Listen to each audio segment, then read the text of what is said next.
the Port Phillip City Council. The City of Port Phillip respectfully acknowledges the Yalukit Willam clan of the Boonwurrung. We pay our respects to their elders, both past and present, and we acknowledge and uphold their continuing relationship to this land. Tonight's meeting is being held via the WebEx platform and streamed via Council's webcast page and Facebook Live. Whilst we have planned for this online meeting, there's always remains a risk of technical issues arising that are beyond our control. If we experience technical issues tonight, we'll adjourn the meeting for a short time to resolve the issue. If the issue cannot be resolved and the meeting cannot continue, then we'll adjourn till tomorrow evening and details will be circulated to the public as early as possible. Meeting processes have been altered via resolution of Council to hear all submissions from the members of the public at the start of the meeting. Additionally, voting on all motions will be under division, where the Mayor will call upon councillors individually in alphabetical order to state their vote. Okay, so we'll start the meeting now. Item 1 is apologies, and councillors, as we are all here, there are no apologies. Item 2, which is the minutes of the previous meeting, and the minutes of the ordinary meeting held on the 6th of May have been circulated. Are there any questions relating to these minutes? If not, can I have a motion to confirm these minutes? Okay, councillors, I can see Councillor Simic to move and Councillor Baxter to second. I'm going to only take them from now on after I've called, please, not prior, but I'll take that at this time. So Councillor Simic to move and Councillor Baxter to second. I'll now put that motion. All those in favour? Councillor Baxter? For. Councillor Bond? For. Councillor Brand? For. Councillor Copsey? For. Councillor Crawford? For. Councillor Gross? For. Councillor Pearl? For.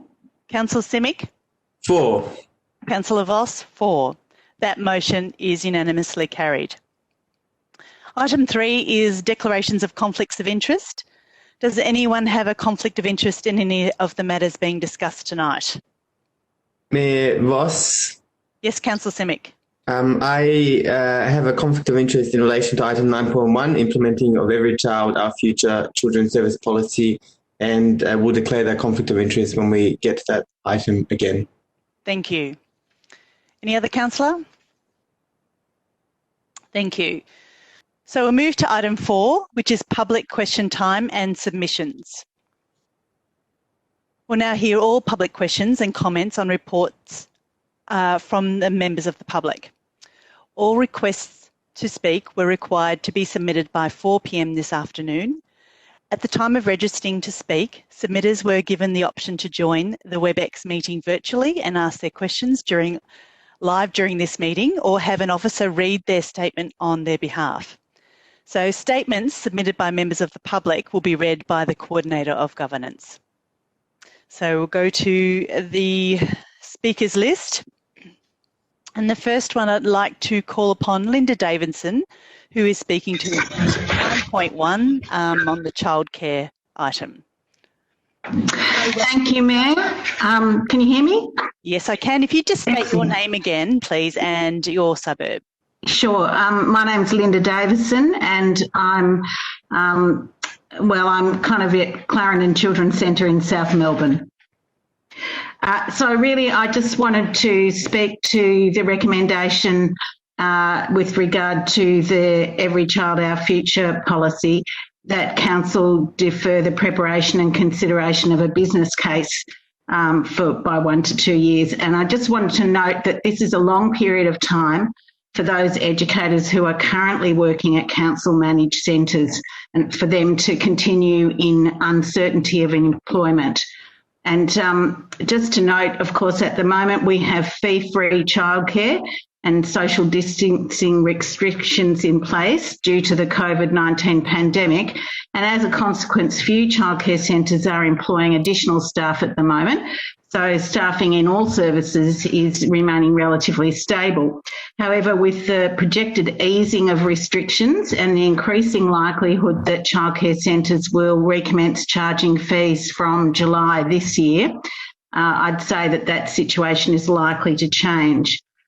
I'm concerned that if Council decides to just simply postpone the preparation and consideration of a business case, that there's a real risk that educators who are currently working in council-managed services will choose to seek employment elsewhere where they feel their work is more valued and secure. Of course, strong, secure relationships are the foundation of all learning in early childhood, and educators in council-managed services have worked hard to establish and maintain those relationships with children and with families. And in some cases, there are educators working in council-managed services who've been there many years. An extended period of uncertainty of employment due to the postponement of Council's consideration of any options for change is likely to destabilise the workforce in council-managed centres and therefore undermine the quality of education and care provided to the children in those centres. And with that in mind, and noting that the recent recognition of childcare as an essential service means that Council's now in a much stronger position to defend any national competition policy complaint, should there be one lodged, I would urge Council to make a decision to abandon rather than defer that aspect of the Every Child, Our Future Children's Services policy. Thank you, Ms Davidson.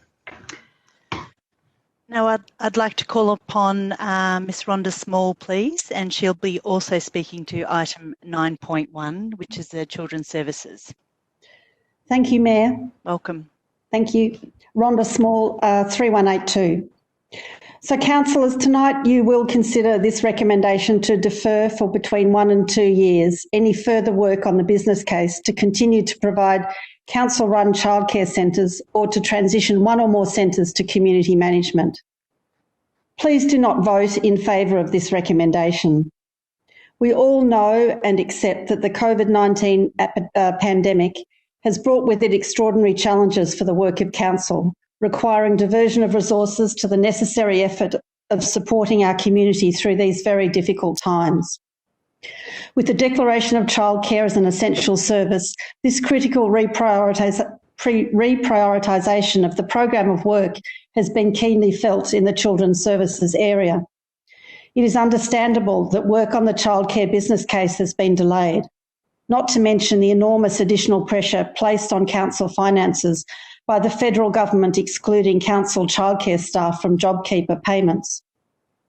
But deferring further work on the business case for at least 12 months and up to 2 years would be to prolong uncertainty for council's childcare centres, for the staff who work there and for the families who attend. The review of children's services began in June 2018, and 2 years later you are being asked to recommend a delay in decision-making for up to another 2 years. Please do not kick this decision down the road for the next council. We have an election on the 24th of October, and I believe it's incumbent on you to be resolving this issue before then. You know what the community want. We want you to continue to provide high-quality childcare services in the public interest, serving families in our city, particularly those who are most vulnerable. Now more than ever, we need to support the public provision of our essential services. This is what we have learnt from the current crisis. There will be no market-led recovery in childcare. Private centres may well go under as we emerge from the crisis, and we need to do everything we can to ensure the stability of our council-run centres. Please vote to stay in the direct service provision of childcare, not for ongoing uncertainty by deferring the decision for 12 months or more. Thank you. Thank you, Ms Small. I would now call upon Nadine Brew, who is also speaking to 9.1, and if you could state your name and suburb, please, Nadine. Hello, Mayor. My name's Nadine Brew and I'm in St Kilda East. Please go ahead. Thank you. So I'm Nadine and I'm a parent to a 3-year-old who attends North St Kilda Children's Centre. For over 6 months, I've been a part of Save Childcare in Port Phillip, a group aiming to demonstrate to our councillors how important it is to keep council-run childcare managed by the City of Port Phillip and maintain the extremely high standard of care it has achieved. In light of the current health emergency, the importance of our childcare system is clear for all to see. It was named as an essential service at all levels of government. It is clear that this global pandemic is nowhere near its endpoint. We have no idea how long it will last or what the world will look like when it ends.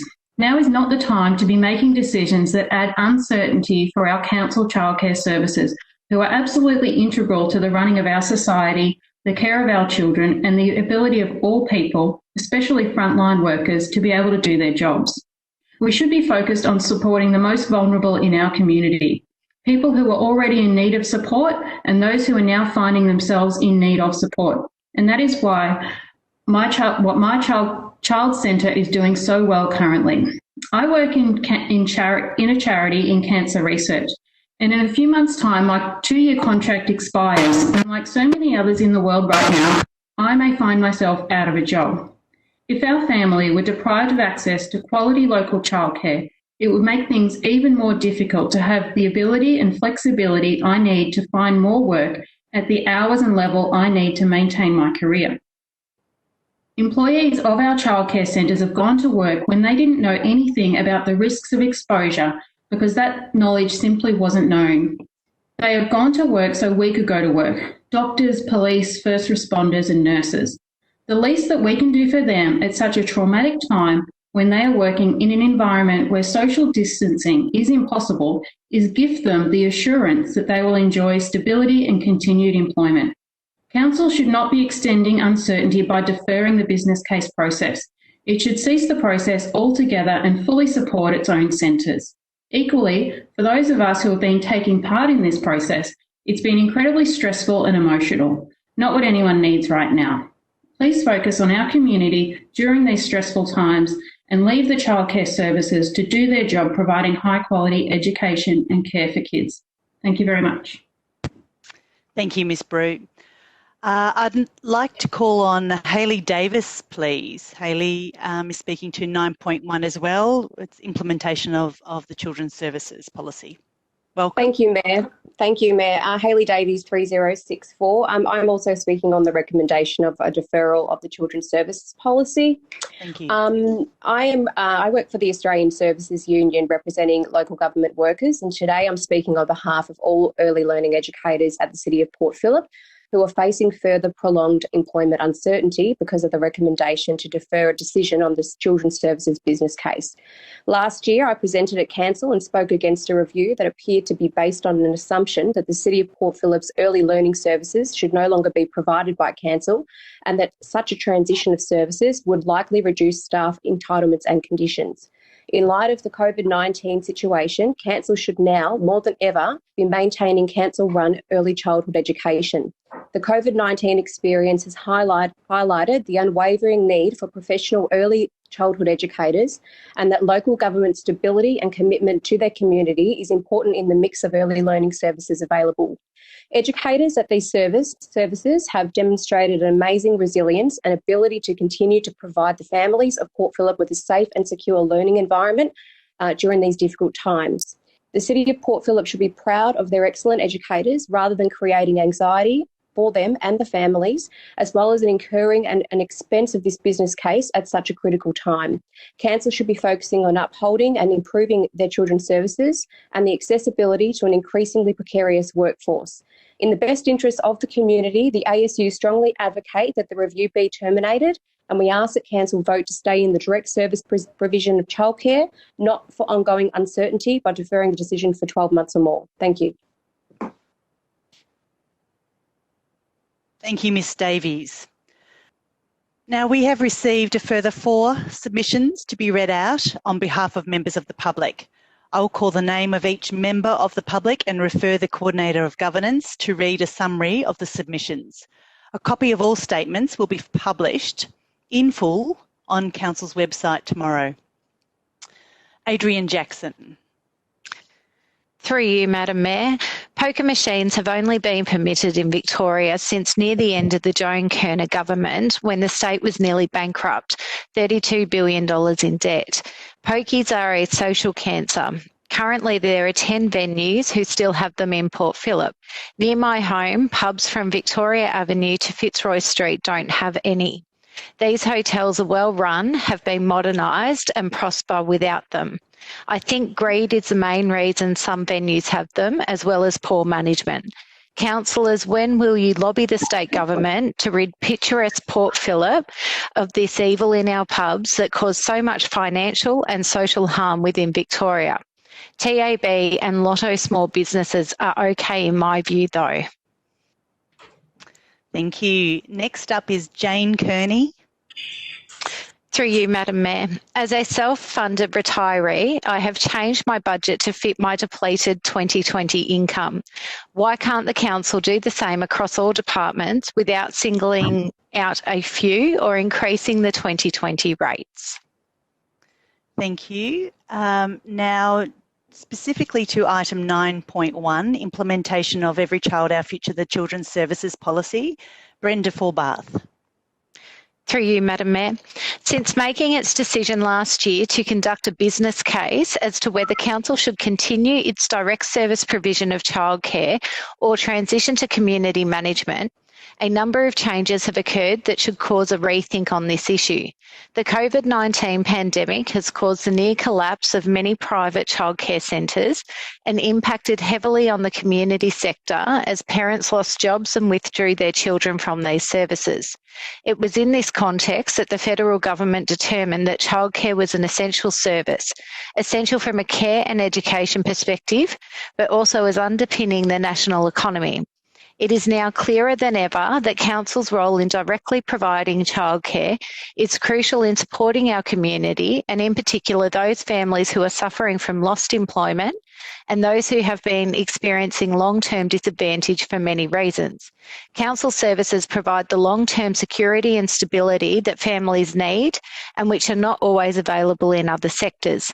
Delaying the business case exercise for a year or two adds to the uncertainty and instability which has plagued staff and parents since council first embarked on the idea of getting out of direct service provision.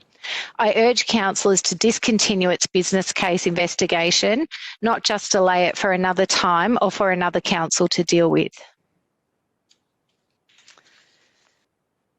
Thank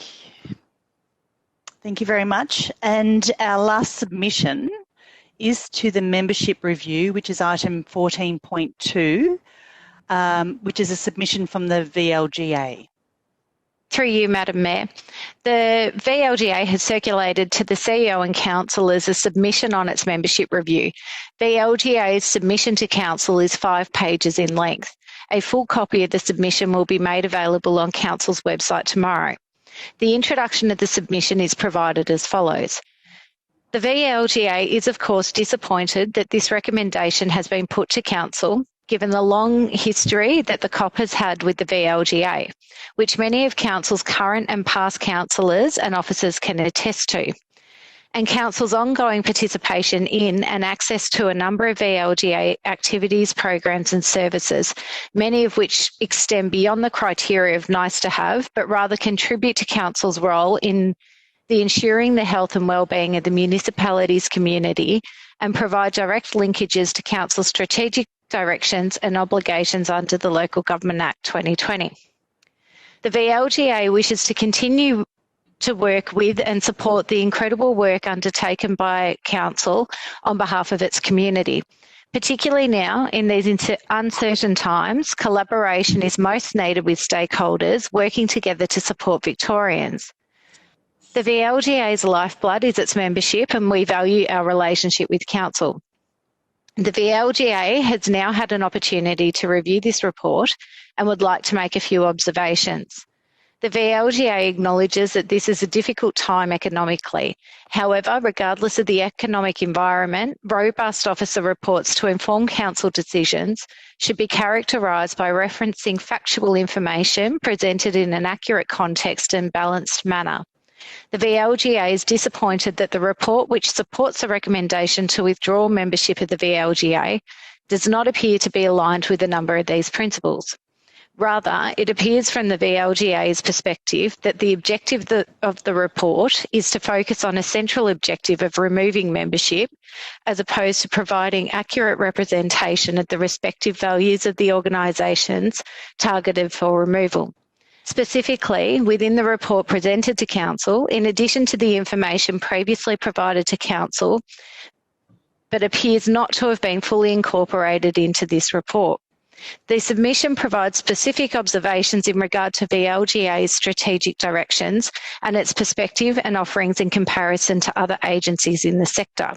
The submission then refers to the required notice period under the VLGA Constitution and advises that a council member is required to provide 6 months' notice of resignation. Therefore, should council proceed to withdraw its membership, as the required notice has not been provided, the council is still liable for the full 2021 subscription, as the VLGA Constitution does not provide for pro rata membership subscriptions.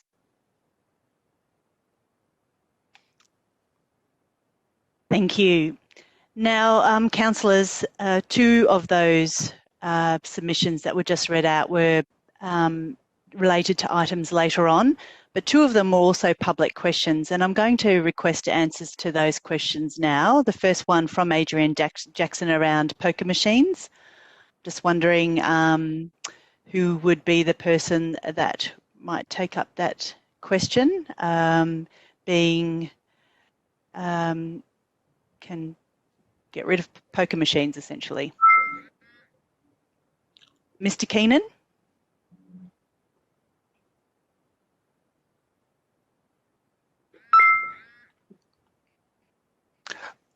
Through you, Mayor, I would have to take that on notice. I suspect it's possibly a planning question. My division would provide support or any assessment of any social impact on poker machines. But in terms of allowing poker machines, I think that's fundamentally a planning question. Tony. But I could take that on notice, yeah. Through you, Madam Mayor. Tony, can I assist? Yes, please. Ms. McGorry? Yes. Yeah, thank you. So the Victorian Commission for Gambling and Liquor Regulation is the independent statutory authority that regulates Victoria's gambling and liquor industries. Mr. Jackson has been provided with this response through the CRM process. All applications for electronic gaming machines in the City of Port Phillip are made through that body. And where possible, as Mr. Keenan has noted, informed by the responsible gambling policy, which seeks to limit the proximity of gaming machines to vulnerable communities. And the last electronic gaming machine in the city was received in 2013. Through the responsible gambling policy that Council currently has, it seeks to discourage new gaming machines within 500 metres walking distance of vulnerable communities or locations with concentrations of support and welfare agencies and within 500 metres walking distance of social, public and community housing development with 50 or more dwellings. So in 2018 to 19, City of Port Phillip had 10 venues with 377 attached gaming machines. The expenditure was $24.4 million. As a comparison for councillors, the City of Brimbank recorded gaming expenditure of almost $143 million over the same period for 952 machines. So the gambling harm is part of the council's response, but Mr. Jackson may wish to present his views directly to the Office of the Minister of Gaming and Liquor Regulation, Ms. Marlene Karowitz, K-A-R-I-U-Z, and this response has been provided to him. Thank you, Ms. McGorry. That's very helpful. Now, the other question from the public was from Jane Kearney, a self-funded retiree. She wanted to know why can't the council fit our budget overall, rather than just singling out a few areas within the council. Mr. Smith or Mr. Carroll? I'll take that through you, Madam Mayor. As we explained at the budget consultation with the community on Monday night, we have fit the draft council budget to fit the depleted and projected depleted 2020 income, and that those savings have been made across every aspect of council's services. We've been through every part of council services and each department's plans, so we haven't just taken it from a few. And the output of that work will be in the draft budget, which the community will be able to comment on, which I believe is released in about mid-June. Thank you, Mr. Smith. Okay, now we've finished public question time and submissions. Councillors, I'll go now to item 5, which is councillor question time. Are there any questions from the councillors? No, that's fine. Councillor Pearl. Thank you, Mayor Voss. Good to see you, Zora. My question is to Mr. Trail, but perhaps you might take it on notice because I only got this question on my way to the Town Hall this evening. The question relates to Lagoon Reserve in Port Melbourne. Recently, the 3 large sporting ground floodlights were switched on until 8 or 9 p.m. This provides a good service and light protection to dog walkers and park users after dark, but it also causes a large amount of direct light pollution to the adjacent properties, causing a large amount of distress for the residents that have to sit and endure the light pollution coming from the Port Phillip lights that are being now turned on every evening. Can council officers please provide the details of our plan to remediate this pollution? Mr. Trail, are you online? Madam Mayor, it's Mr. Johnson here. I can take that and take that question. Yes, Mr. Johnson. So to Councillor Pearl's question, we will have to provide some details in the minutes, take that on notice, but the draft council budget at this stage does have funds allocated to addressing the lighting issues that are in Lagoon Reserve, but we can provide some additional detail in the minutes on what mitigations are currently underway. Thank you very much. Any further questions, councillors? Then I'll move now to item 6, which is the sealing schedule, and there are no documents requiring sealing. Item 7 is petitions and joint letters, and there are none today. So then we'll move to the substantial area of tonight's agenda, which is the presentation of reports. So the first report is 9.1, which is the implementation of Every Child, Our Future Children's Services Policy. Now, councillors, we've heard 5 submissions earlier on this particular item. Do you have any questions of the officers in relation to this report? Madam Mayor, before you continue, I'll just, if I may, declare my conflict of interest again and leave. And I'd like to declare that in relation to item 9.1, which is being discussed now, the implementation of Every Child, Our Future Children's Services Policy, that I have an indirect interest as my child attends a council-run childcare centre. So I'll absent myself from the discussion and decision, and we'll wait to hear from you as to when to return. Okay, thank you, Councillor Simic.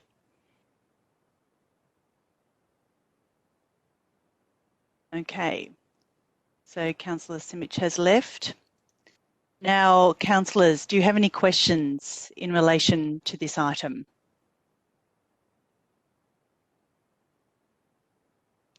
Okay, I'm seeing no questions. Now, just looking, so councillors, we have an officer's recommendation. Do I have a mover for that or something different? So Councillor Crawford, sorry, I'm just reviewing the chat here, has requested an alternative motion. Councillor Crawford, you're moving that? I am. Would you like to read your alternate recommendation? that to allow council to make an informed decision as to whether it is in the public interest for council to continue to directly operate the 4 centres, council requests officers undertake an analysis on what public interest, if any, is met by council directly operating the 4 centres and what risks, if any, to public interest would there be if council transitioned out of operating the centres, and receives a report on the outcome of this analysis at the council meeting of the 5th of August 2020. Thank you. I'm going to ask for a seconder. Please pop that into the chat. Councillor Baxter to second. Councillor Crawford, please speak to your motion. So firstly, I would like to apologise to the various parents and community advocates and warriors and staff. It's been a very long journey, and I know there's been a lot of stress and uncertainty along this path. I think when we started undertaking it all those years ago, we didn't think it would take this long either. So I do apologise for the stress, undue stress that we have brought upon you, not intentionally, but I know it's been there. So I have long been banging on about how we don't measure the things that actually make our lives better, the things that we value most, like from the environment to mental health to social cohesion. And I feel like we're still childcare and good quality childcare is another one of those things that makes people's lives so much better. And, you know, at the start of my term, I never thought we'd hit a pandemic before we got to the end and it would interrupt making this decision. But the pandemic in some ways has highlighted more than ever the essential role that government plays in looking after our community in very many different ways. The market can't do it all. And we've seen across the world, but particularly here in Australia, how governments have had to step in to make sure our community is looked after in so many different ways, whether it's money for a job, whether it's free childcare, whether it's stimulating business, builds, infrastructure, and the list goes on. And we are far from through this pandemic. What I also want to say is that this pandemic has obviously hit the disadvantaged and the most vulnerable in our community the hardest. And there are many people falling through the gaps. And I really think at a time like this, when government is the one stepping up to look after the people, the last thing we should be considering is moving away from providing this quality childcare, particularly as we prioritise the most disadvantaged and vulnerable in our community. So although I'm not going to be able to exactly give the community what they spoke to tonight, I just want to say we have heard again and again from our community well before the pandemic and again since how much they value the quality council-run childcare and the great community services that are community-run services that are in our city. And I would like to call upon our officers, and I hope my fellow councillors will support me in getting that public interest test, which seems to be a sticking point to whether we can stay in. It always seems to come up. So I want to take the test. I want to see that there is public interest. The pandemic has highlighted it, and I think it's time that we took this test. I believe that council providing childcare in this city is so vital on many different levels. So I know we can't give you certainty. I'm not giving you exact certainty, community, as I bring this, but I'd hope that by calling on this, it's giving you a little more certainty that we are thinking of staying in because we understand, or I as personally understand, why childcare should be offered by council and continue in this community because it has added so much and will continue to do so.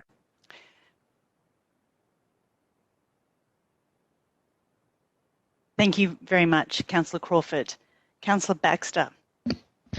Thanks, Madam Mayor.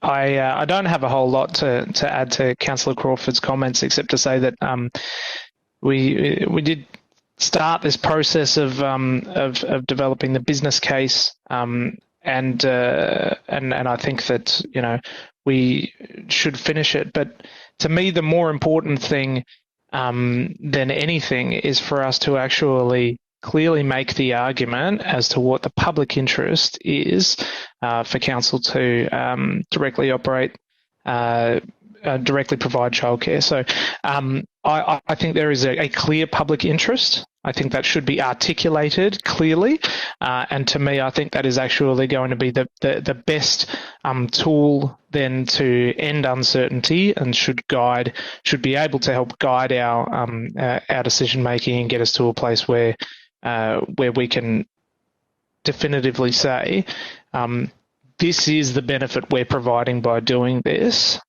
so that we can use that to make our strategic decision making. So I think this is a good alternative motion to, rather than simply saying let's not look into the business case for a bit. We can say, okay, let's look at the public interest test and make sure that we actually clearly articulate what that public interest is, because I think once that is clearly articulated, it should be pretty clear to anyone, and no one will be able to say, what's the benefit here.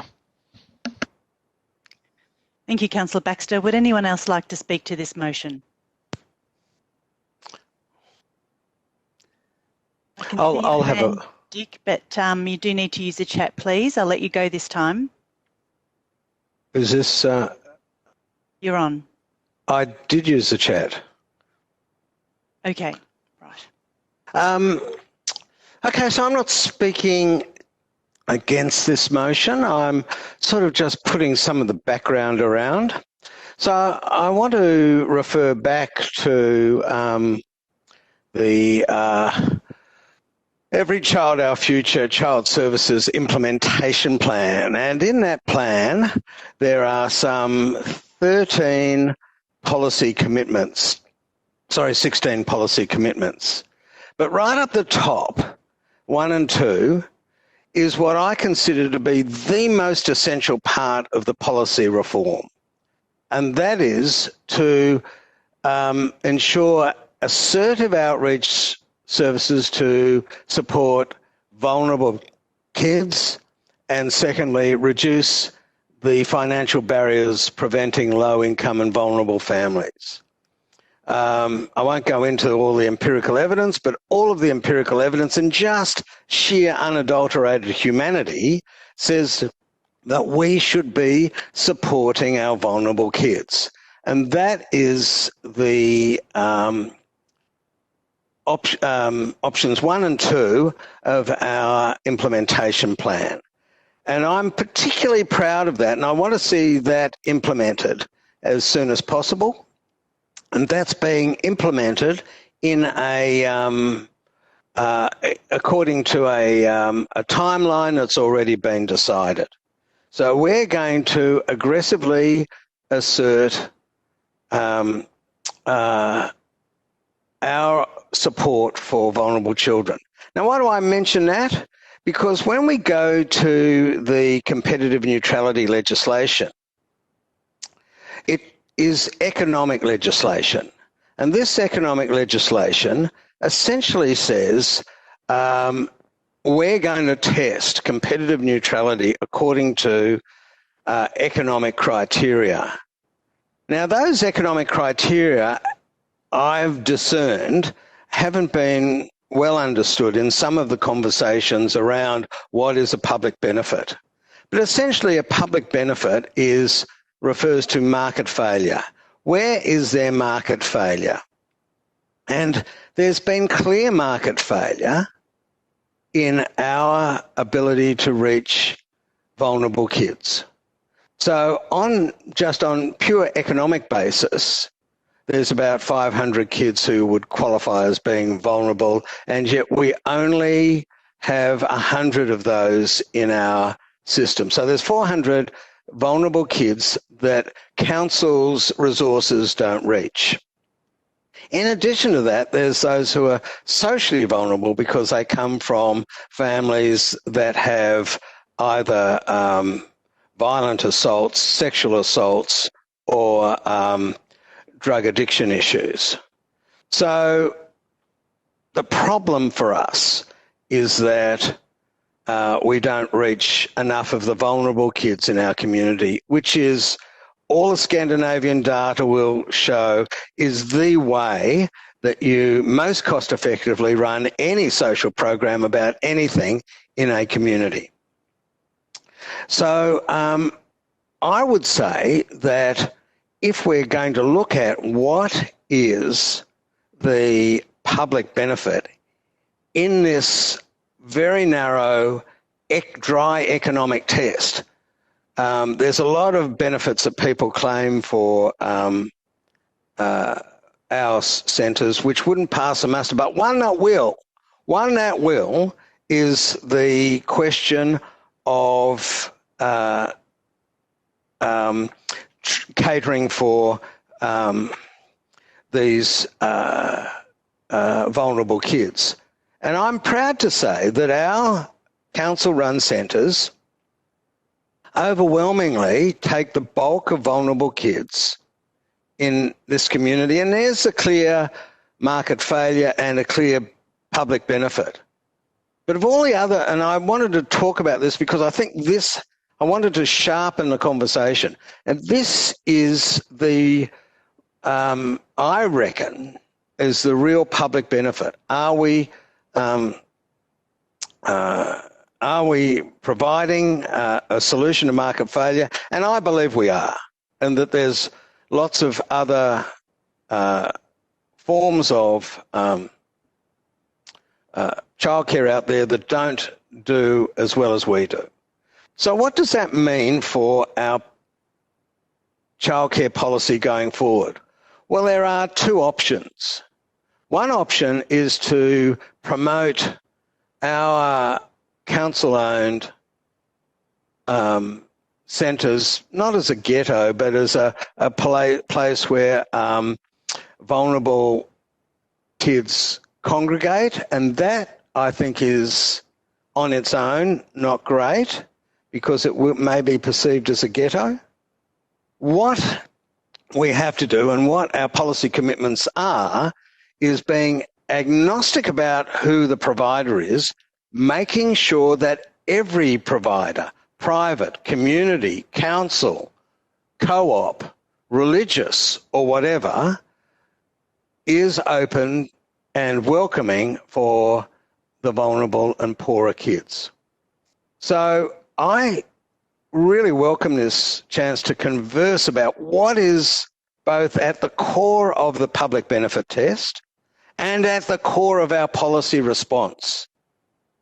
And I look forward to August to see what our officer's advice is, and that will equip us to make several problematic, difficult decisions on timing, on public benefit, and on the policy commitment and our response. Thanks.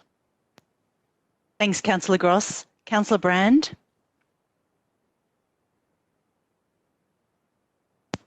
Thank you very much. Just looking for my unmute button.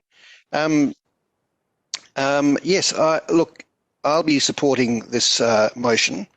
I know that everybody, each one of us, no matter how we feel about it, is really wanting to get the childcare decision completely up and out of the way by the end of this council. And we made slow but important progress all the way to that, going through every aspect of it formally and properly. But unfortunately, we've been just waylaid near the end by the pandemic. To me, it was very important that we went through all the processes, and I have a strong sense of my allegiances to certain forms of childcare and which I think are sort of the most brilliant parts and which I think could be changed and what have you. But to me, I've got an idea of the outcomes that I'm hoping for. But to me, the most important thing was to preserve all of the things that I'm very confident that we can preserve and can justify and not just feel emotionally aligned to, but that we can go through a whole process and verify and justify and once and for all stabilise and bed down and say this is the way we're doing it, based on full investigation, full evidence, and the whole box and dice. This is what this program was. This is what this whole process was about. And I'm really sorry that we can't put it to bed now because we just do not have enough time or resources to do the business case between now and the end of this council. But we understand that the uncertainty that it's causing to suggest that we'll put it off for a year or two. We certainly understand that. And it does. This is why I support this motion to see how it goes, is that really the part of that process which needs doing, which would settle so many of the questions about the nature of council's own services and support for its own service and commitment to its own services and the ability to defend its own services, is this public interest test. And it seems like we are able to do it within that time frame. It's a part of the overall business case that we called for as a council before, but it's the part that is crucial to us. So if we can do that, we can make decisions based on that, based on what we know from that.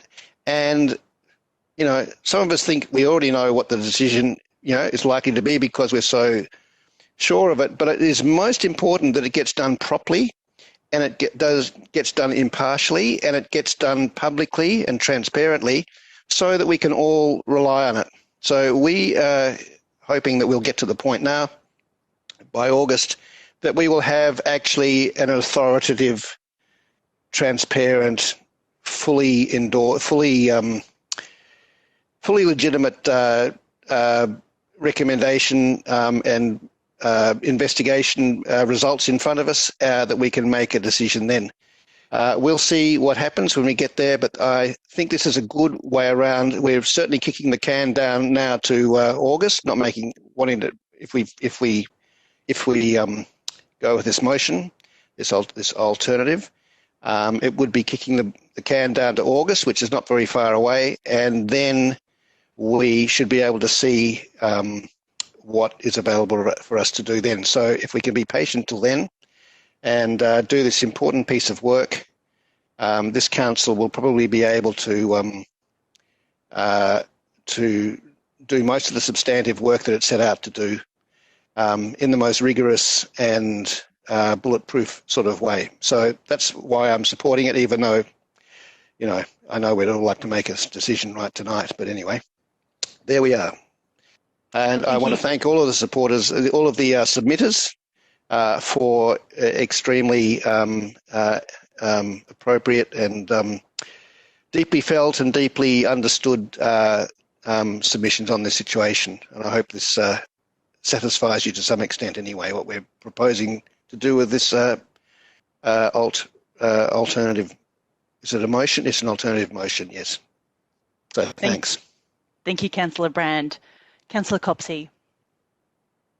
Thank you. I don't want to add too much to what's been very well articulated tonight by Ms Small. I agreed with a lot of comments that she raised. It's more important at this point than ever that we have strong public services to deliver a public good. And we do rely on good government decisions and good government policy in order to provide those good services and outcomes for our community.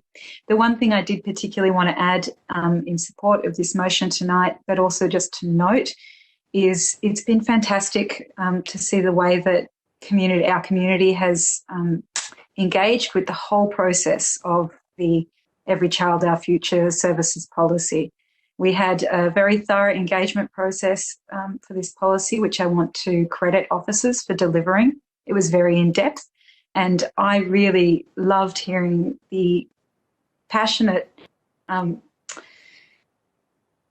commitment and value that our community places in childcare provision in our city, and the really exciting ideas that they have about how we can continue to provide a good service into the future. I really wanted to acknowledge that tonight, and also I wanted to thank those providers that invited councillors to come and get a first-hand look at many of the great children's services that operate in our city. That was a really wonderful part of this process, and I'm sorry it's taken so long. I echo those comments too, but would reiterate it's because we really want to get it right, and thank everybody for their patience who's participated in the process so far. I'm happy to support the motion. Thank you, Councillor Copsey. Now, Councillor Crawford, you are wanting to add to your motion? I guess I was seeking advice, Mayor. It just occurred to me, do I need to include in the motion that we will not be considering, the business case will be deferred until after we receive this report? Yeah, that's something you can't now add to your motion, but another councillor could add that. Could I seek advice perhaps from Ms. Bennett or someone, whether it needs it in the, I guess is probably my first question as it occurs to me. So Apologies for the lateness of it. We'll take a clarifying question at this point on Councillor Crawford's own motion of whether this motion needs an additional point to make that clear. Ms. Bennett or Mr. Smith?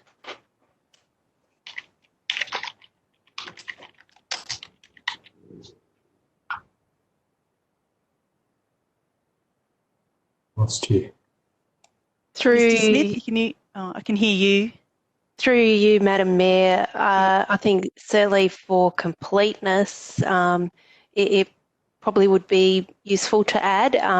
However, and Mr. Keenan may be better placed to answer this, but I would suggest that the matter wouldn't be coming back before Council for decision without this analysis being undertaken. So for completeness, potentially, if there was a councillor that was interested in adding that, but I think the practical reality is it wouldn't come back before Council for decision, or a decision on the matter wouldn't be made until that public interest test had been made.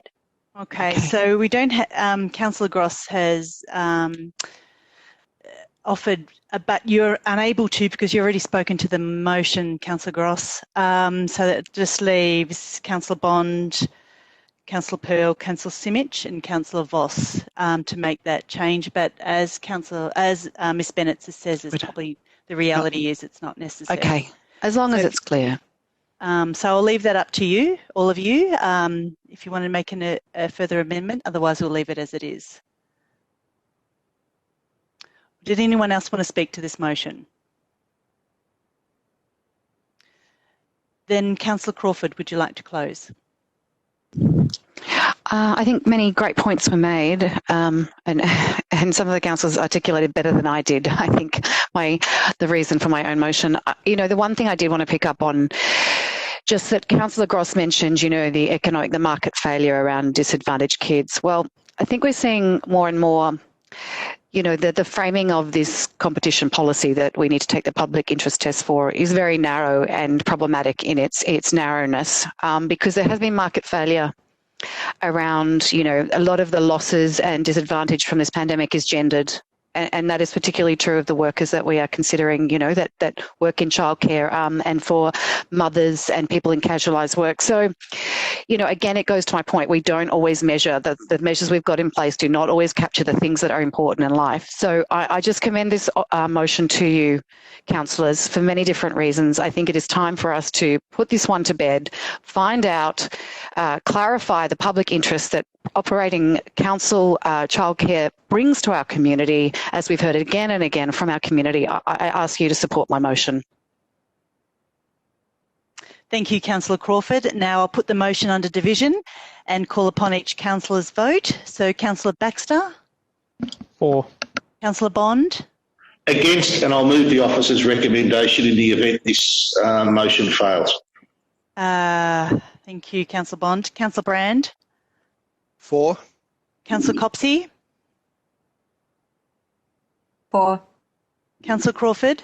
For. Councillor Gross? For. Councillor Pearl? Against. Councillor Voss? For.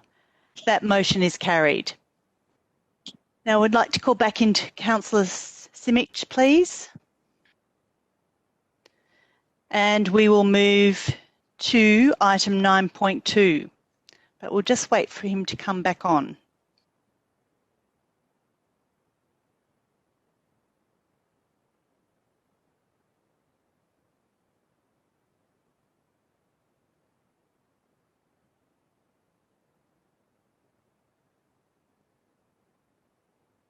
Okay, just been told we're on call to Councillor Simic now, so hopefully, all right.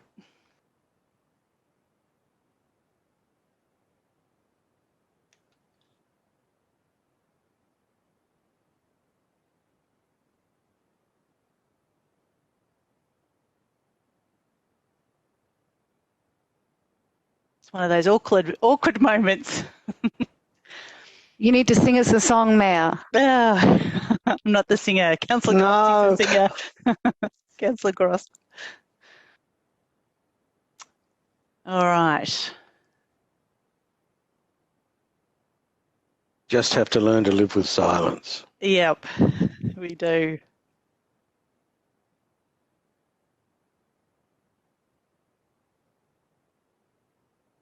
Okay, it seems all right, I'm on back. there. Okay, great. Thank you very much. If you could turn on your screen, that'd be good. Thank you. Good to see you.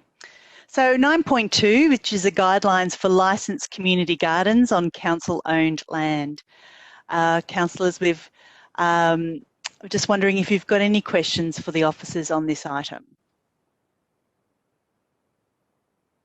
I have a question. Mr. Keenan, possibly. Miss McGorry, I think it is. And it's come from a resident, and she's read the item. And one comment she's made, she says, it would be good if the council had a show bag, if you like, of information like getting insurance, becoming incorporated, etc., that could be handed out when a new garden is established. And perhaps a staff member whose name is around where the group could ask questions. Just wondering, Ms. McGorry, is that something that we could consider? Are you Madam Mayor? Can you hear me? Yes, I can. Great. It is our intention to put information on the council website around the differences between verge gardens, community gardens and so forth. We've allocated it to a new staff member in the light of savings we've had to offer up, but it is our intention once COVID-19 sort of relief and recovery is passed, so probably next calendar year, to provide some information and a dedicated staff member. Okay, terrific, because often, incorporating under these sort of, in these circumstances with community members, it's things that they've never done before, so it is quite daunting. So thank you. Councillor Copsey, you had a question. Thanks. There's reference in this report to some updated information being made available on Council's website on the topic of public planting and gardens. And I'm wondering if officers can provide a rough timeframe for when that will be available to the public. For you, Madam Mayor, Councillor, it is intended, as I've just noted, that we need to reallocate the work. But once COVID-19 we're through relief and into recovery, it is intended that a specific officer will place information on the website in partnership with other parts of the council to assist the public. Any further questions, councillors? I have one more. Sandra Pullman was the original petitioner for this. I'm wondering, Ms. McGorry, have you done any analysis? Would she get her garden under these new guidelines?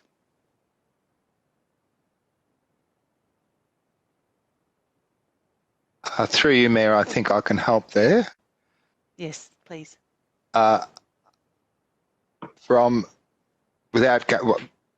What was proposed, what was she proposed would come under the category of verge gardens. So she would be able to do that now. So she was requesting a space similar to, and she referred to another plot of land, which was a verge planting on a nature strip. So without having seen the actual plot of land, there would be nothing to preclude her doing that now. She wouldn't be able to plant edibles there unless it was a raised bed. Okay, thank you very much, Mr. Keenan. All right, councillors, we have an officer's recommendation. Do I have a mover for that or something different?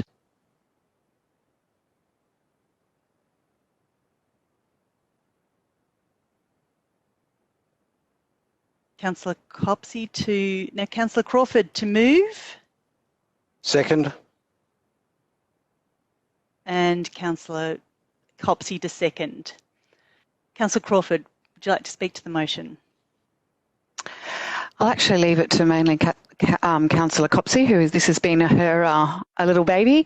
I just think I look forward to hopefully these kind of guidelines, making it easier for the community to understand, what's required and necessary and safe in our community. Have the gardens, because growing beautiful green things in our community is something that we definitely support and encourage, but obviously have to do it safely. So, yeah, I thank the officers for all their work that has gone into this. Thank you, Councillor Crawford. Councillor Copsey. Thank you. Sorry, it's taking me a little bit of practice to remember to put my comments in the chat. So thanks, Mayor and Councillor Crawford. I'm really pleased to see these guidelines coming to Council. I think it will provide increased clarity around the process that needs to be gone through in order to produce a new licensed community garden. And I think for those watching along on the stream tonight who are interested in this topic, one thing that's really important to note is that these guidelines do apply to licensed community gardens on council-owned land. So that's one specific category of public plantings and greening. And we acknowledge that there are wide varieties of ways that people can beautify our land in our municipality, and that there are lots and lots of public plantings that aren't in that category, licensed community gardens. So this is to help give officers the structure that they need to respond to specific requests that fit that category. And I also have been really heartened by the community interest in this topic and the people who've gotten in touch. I think it's an area where council can be more open and encouraging about what great enthusiasm the community has. There are so many benefits we can get from greening our spaces, from increased local food security through to improved diversion of organic waste from landfill and putting it back into the soil locally. There are so many benefits that we can secure. Not all of those things have to be done on a licensed community garden on council-owned land. So the structure that's around this category doesn't apply to everything. And what I would say is we're working now as a result of this report to update our information that's available generally to the public on the website to give more clarity around how you can get that project that you've been thinking about underway. If you do have questions in the meantime, please come through Council Assist and they'll help direct you to the right process so that you can find out what you can and can't do and the process for getting there. Thanks again to everybody who participated. There was really excellent community feedback, very specific and very informed on this policy, and I think it's come out better because of it. And look forward to continuing this conversation into the future. Thank you, Councillor Copsey. Would anyone else like to speak on this item? If not, I'll just quickly say a couple of words as well.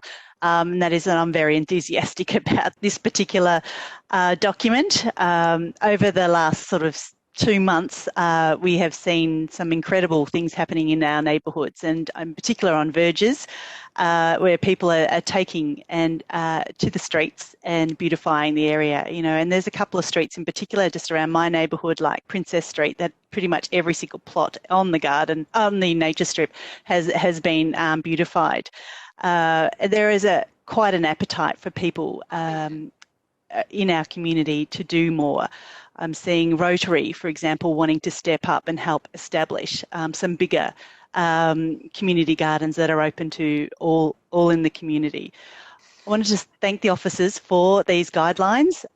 They provide clarity. It makes sure that what is planted is safe, because not everyone digging in the ground can be safe. We've got a lot of contamination, so we do need to be mindful of that. It addresses how we can compost, and that is a big item in the community questions at the moment. And the guidelines that are presented are fair and sensible. So I just wanted to say thank you very much. COVID-19, I think, has made this quite a lot more acute in terms of what people want to do. So it's very timely that this has been done. Councillor Crawford, would you like to close? No? No. Thank you. Then I'll put the motion under division and call upon each councillor to vote. Councillor Baxter? For. Councillor Bond? For. Councillor Brand? For. Councillor Copsey? For. Councillor Crawford? For. Councillor Gross? For. Councillor Pearl? For. Councillor Simic? For. Councillor Voss? For. That motion is carried unanimously. Now, item 13.1, which is the Arts Rescue Package. Councillors, do you have any questions of the officers?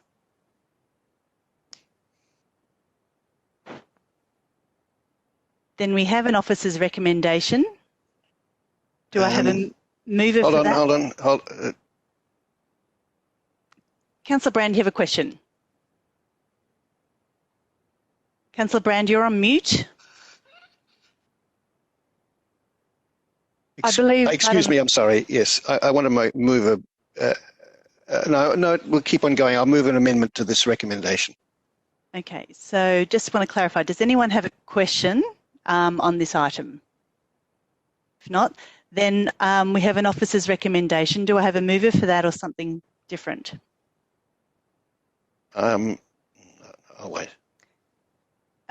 Mover, Councillor, we all got it all at once.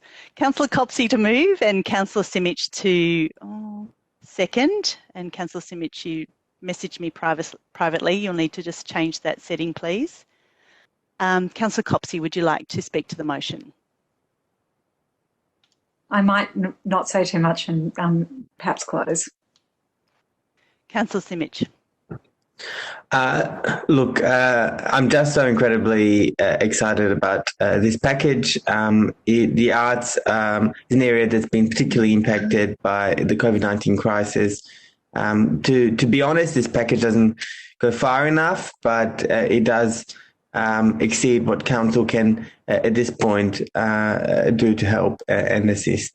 The arts we really need to support because they're so intrinsic in what is culture and what is our local community. So I'm so incredibly supportive of this tonight. Thank the officers for bringing it to us, and I hope that fellow councillors will support this package, local artists in our community, so that we can do what we can to ensure that the crisis doesn't completely decimate what is a really important community asset, our local arts and culture. Thank you. Thank you, Councillor Simic. Now, Councillor Crawford, you're next to speak, but I'm wondering if you'd like to speak after Councillor Brand's amendment. Yes, I'm fine with that. Yeah, okay. Councillor Brand, you have an amendment? Okay. Thank you very much. I'm just struggling with the technology of where to find my amendment, but I've got it here. Can you hear me now? Yes, I can hear you. Okay. Look, I agree with everything that Councillor Simic said, and including that maybe this isn't quite enough. This amendment seeks to add a little bit more to it, or add something to its processes. So here is my amendment. Okay. Appreciate no commentary, just the amendment straight away. That's all right. I'm not sure whether it's been prepared by officers to just read it up on the screen. We'll do it anyway. Okay. Yep. 3.3. allocates an additional $30,000 to the Arts Rescue Package to allow for the 2019-20 Arts Acquisition Program to purchase art for Council's collection from artists who live and or work in the City of Port Phillip. And I would also add to that if this particular motion fails, I will then move another. If this amendment fails, I'll move another amendment. Just one motion, please, at the moment, yes. Councillor Brand. So you've got allocates an additional $30,000 to the Arts Rescue Package for arts acquisition to purchase. For the 2019-20 Arts Acquisition Program to purchase art for Council's collection from artists who live and work in the City of Port Phillip.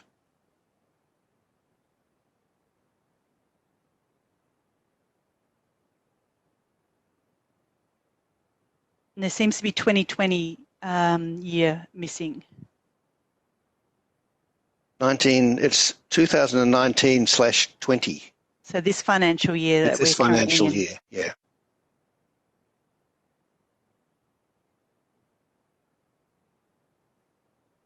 in. Okay, Councillor Brand, does that look right to you? Okay, let me just get that off my screen so I can see what I'm looking at. It's an additional 30, the Arts Rescue Package for the 2019-20 Arts Acquisition Program to purchase art for. Yes, okay. Okay. Yes. Right. Do we have a seconder? So Councillor Baxter to second. Councillor Bond, is that a clarifying question? Yes, it is, Madam Mayor. Isn't our arts acquisition program already being dealt with in our council budget process? Okay, Mr. If an officer can clarify whether or not that is the case. I'll allow that question before we head into the debate. Through you, Mayor. That is correct, Councillor Bond, for the 2020-21 budget. So this is for the current financial year. This is a rescue package funded from savings within the current financial year. The budget process is dealing with the next financial year. I'll ask another clarifying question. Just where is the $30,000 coming from, Mr. Keating? So it would come from council funds, I guess, in terms of council officers work to find savings in all areas because of the serious hit to council income. The total savings for that particular program, that is the Creative Arts program, that we found was, off the top of my head, about $270,000. So the current package is $150,000 funded from those savings. So the $30,000 would come from council revenue. I mean, you could, on paper, say that it's funded from those savings, I guess. But we found savings of around $270,000, and from those savings, we then allocated $150,000 for this rescue package. So this would be an additional $30,000. Okay, Councillor Bond, did you have a follow-up question? Yeah, I just wanted to clarify that point, that we've already spent $30,000 in 1920. This is telling us to spend another $30,000 in the next 5 weeks in 1920, and we're going to have $30,000 in the 2021 budget also. Is that the case? And Councillor Bond, no, we haven't spent the 2019-20. So that means we've got 60. So if I could just ask another question, we've got 60,000 to spend in the next 5 weeks on an arts acquisition program. No, Councillor Bond, we returned the $30,000 in savings So this would be bringing the $30,000 back. So it's just $30,000. So it's this year's money, which is current to date is unspent. We're going to spend in the next 5 weeks, just to clarify. Correct, Councillor Bond. Is the word additional then surplus to requirements in here? Allocates the 30,000, not an additional 30,000. It could, well, so the rescue package is 150,000. So I think Councillor Councillor Brand's intention is to bring that up to $180,000 by adding. By including the already budgeted $30,000, not an additional $30,000. Correct, but it's been removed from the budget as we found savings. So it's bringing it back into the budget. Just of the view that word additional would indicate we're going to spend 60,000 this year, not 30,000. Okay, thank you. So any further clarifying questions, Councillor Bond? I guess the clarifying question for the mover of the amendment is that word additional surplus to requirements, given this isn't an additional 30,000, it's technically the originally budgeted 30,000. Okay. Through you, Madam Mayor. Yes, Mr. Smith. I believe better wording would be to increase the arts rescue package to 180,000 to be absolutely clear by allocating it and by allocating an additional 30,000. So I think the intent of the mover is to increase the arts rescue package to 180,000. Thank you for that advice. Councillor Brand. Yes, look, I'm very happy to have any wording that will clarify that. It is certainly, it is money that has been allocated to savings. Probably don't need so much commentary around it. We're trying to get the wording right at the moment. So, are you happy with Mr. Smith's? Yes, I'm just not sure how it panned out in the second part, but that it was a good start, I thought. Yes. Through you, Madam Mayor, so the wording would be to assist Councillor Brand under 3.3 to increase the arts rescue package to 180,000 and allocating 30,000 of that. So to increase the arts rescue package to 180,000 with 30,000 to be allocated to purchase art, for 30,000 to be allocated for and the rest is fine. Yep. Okay. Now we're just going to check that the seconder is okay with that. Councillor Baxter? Yep, that's fine.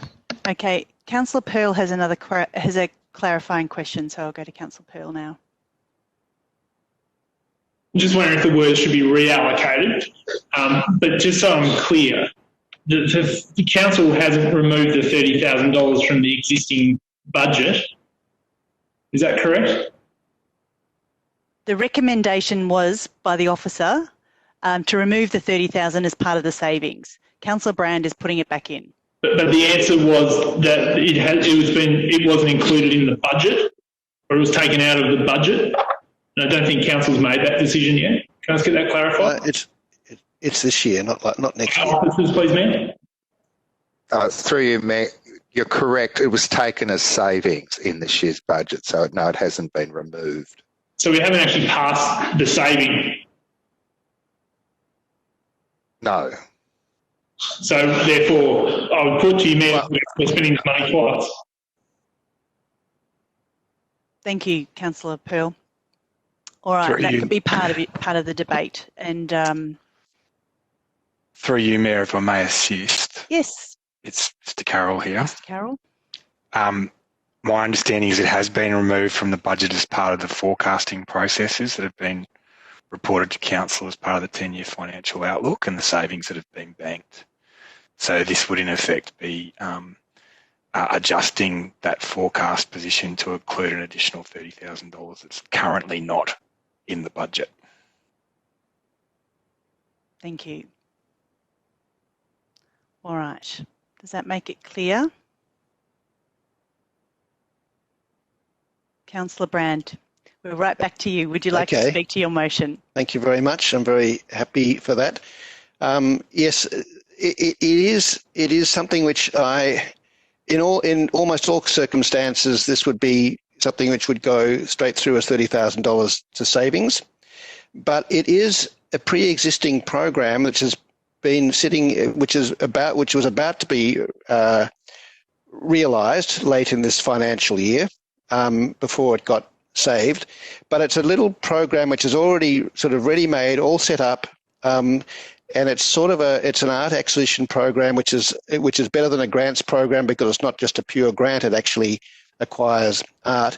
It's ready to go. It's a sort of thing that works absolutely perfectly in an arts rescue package, and the act of fishing it back out of savings and putting it into this would be a decision that we would make, that even though we're desperate to find savings everywhere, that there are some things like our arts acquisition, our arts rescue package, which might take precedence and it would be a very efficient and worthwhile way of using that money to channel money into the arts in this city, and to channel it in a way which is highly effective and highly efficient and highly transparent. We have this annual committee that meets with an annual budget of $30,000, which the committee is made up of community members, expert community members who've applied to be on it and who stay on this committee for a period of time. They're extremely expert. They are the peers of the artists in the city, and they understand the city and they understand who's doing what, and they give us advice, and we buy works from those, and we buy the works that they advise. So it's a perfect way of actually furthering the aims that we have in the arts rescue package, at least for the visual arts. And it's only going to be only a part of the whole arts rescue package, but for the visual arts, this is a fantastic way of doing it, because we have a community-based committee who's selecting who would get the funding from it. It's a merit-based system that we find the best artists. We can actually change we can refine the criteria if we need to for, we certainly will target it to artists, currently working in the city of Port Phillip, working or living in the city of Port Phillip. We would not probably be aiming it towards historical paintings, which we also sometimes devote it to, so that can be changed just to exactly the sort of people that our grants program would be aiming for, and choosing the best from that. We can buy lots of small works or some big works. We can work out how we apportion the money to individuals, lots of individuals or fewer. And the community ends up owning an asset, which is fantastic. It's actually an investment, an aid-based investment that actually will increase in value as a public asset. So it just happens to be a mechanism which I think is perfect for serving our arts rescue package by selecting and doling out dosh to the artists who are working in our community, working in our city, and doing the best work, and maybe are the ones that it's the best way of choosing who needs it, really. So I just think it's a really worthwhile thing. I think that the arts rescue package is smallish, and I think this makes it a little bit biggerish, and I think that's a good thing too. I do need to say, if this amendment is not voted in, I will move another one which will, I suppose, allocate $30,000 of the arts rescue package to be actually allocated to artists through this program. So it'll be like running the same arts acquisition committee with that existing, with some of the money of that existing $150,000 proposed. But this would be, I think it's, so that would be on the basis that the arts acquisition mechanism is a really, really good one to allocate money to local artists. So it could be within the proposed package of 150,000. But what I'm saying with this amendment is it is actually a really good way of expanding our arts rescue package, which I highly commend, and it makes more room for all the other artists, the non-visual artists, in that arts rescue package. It gives them a whole lot more because the visual artists, to a large extent, are helped through this particular edition. Anyway, I just think this is almost, I don't want to say a no-brainer, because it takes a lot of careful thought to make a difficult decision about whether we save or support. I think that our inclination in this council is to support in these really, really characteristic areas of our community, which are really, really struggling at the moment. And I think it'd be just great to add this on. It's sitting there waiting to go, and it's perfect for its purpose. Thank you, Councillor Brand. Councillor Baxter, would you like to speak to the amendment?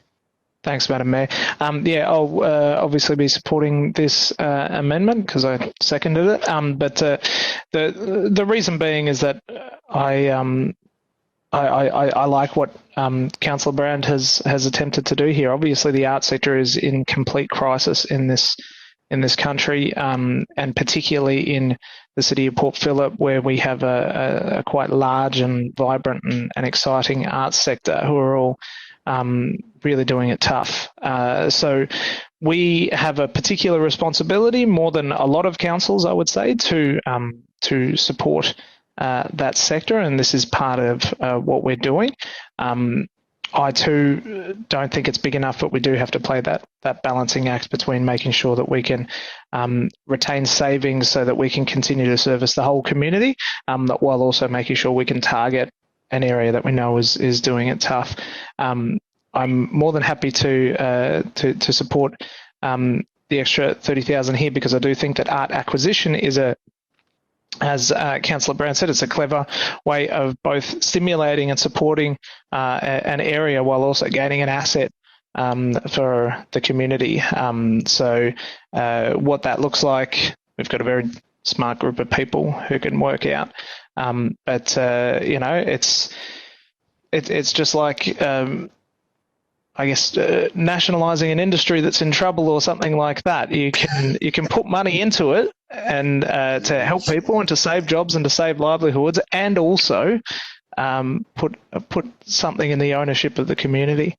So that's the way I see it, and that's why I'd support it. Thank you very much, Councillor Baxter. Would anyone else like to speak to this amendment? For or against?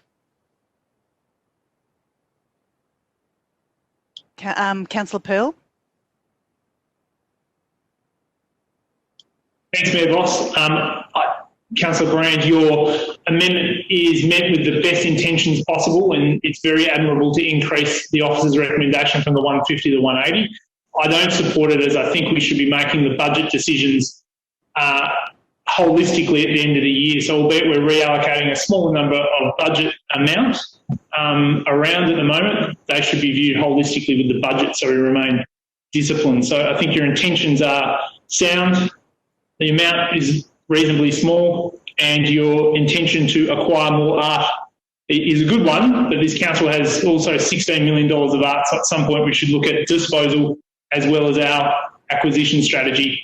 There's a large amount of art that probably hasn't seen the light of day for many, many years, if not decades, sitting underneath where I'm sitting here at St Kilda Town Hall, and we need to have a look at making sure we create more space for more acquisitions and rationalising our existing portfolio. So your intentions, Councillor Brand, are good, but I think we need to remain disciplined around our decisions on budget as we head into the extraordinary budget in August. So I'm going to vote against it, but I think your intentions are sound. Thank you. Would anyone else like to speak to this amendment? If not, Councillor Brand, I'm going to put that motion then. All those in favour, and I'm going to read out your names under division. Councillor Baxter? So just a clarifying question, Madam Mayor. You said you'd put the motion. You mean the amendment? The amendment. My apologies. Cool. Then I vote for. For. Councillor Bond. Against. Sorry? Against. Oh, sorry, I thought you said something else. Councillor Brand. For. Councillor Copsey. For. Councillor Crawford. For. Councillor Gross. For. Councillor Pearl. Against. Councillor Simic. For, Madam Mayor. Councillor Voss. Against. That motion, that amendment is carried and it now forms part of the substantial motion. So, would anyone else like to speak to the substantial motion?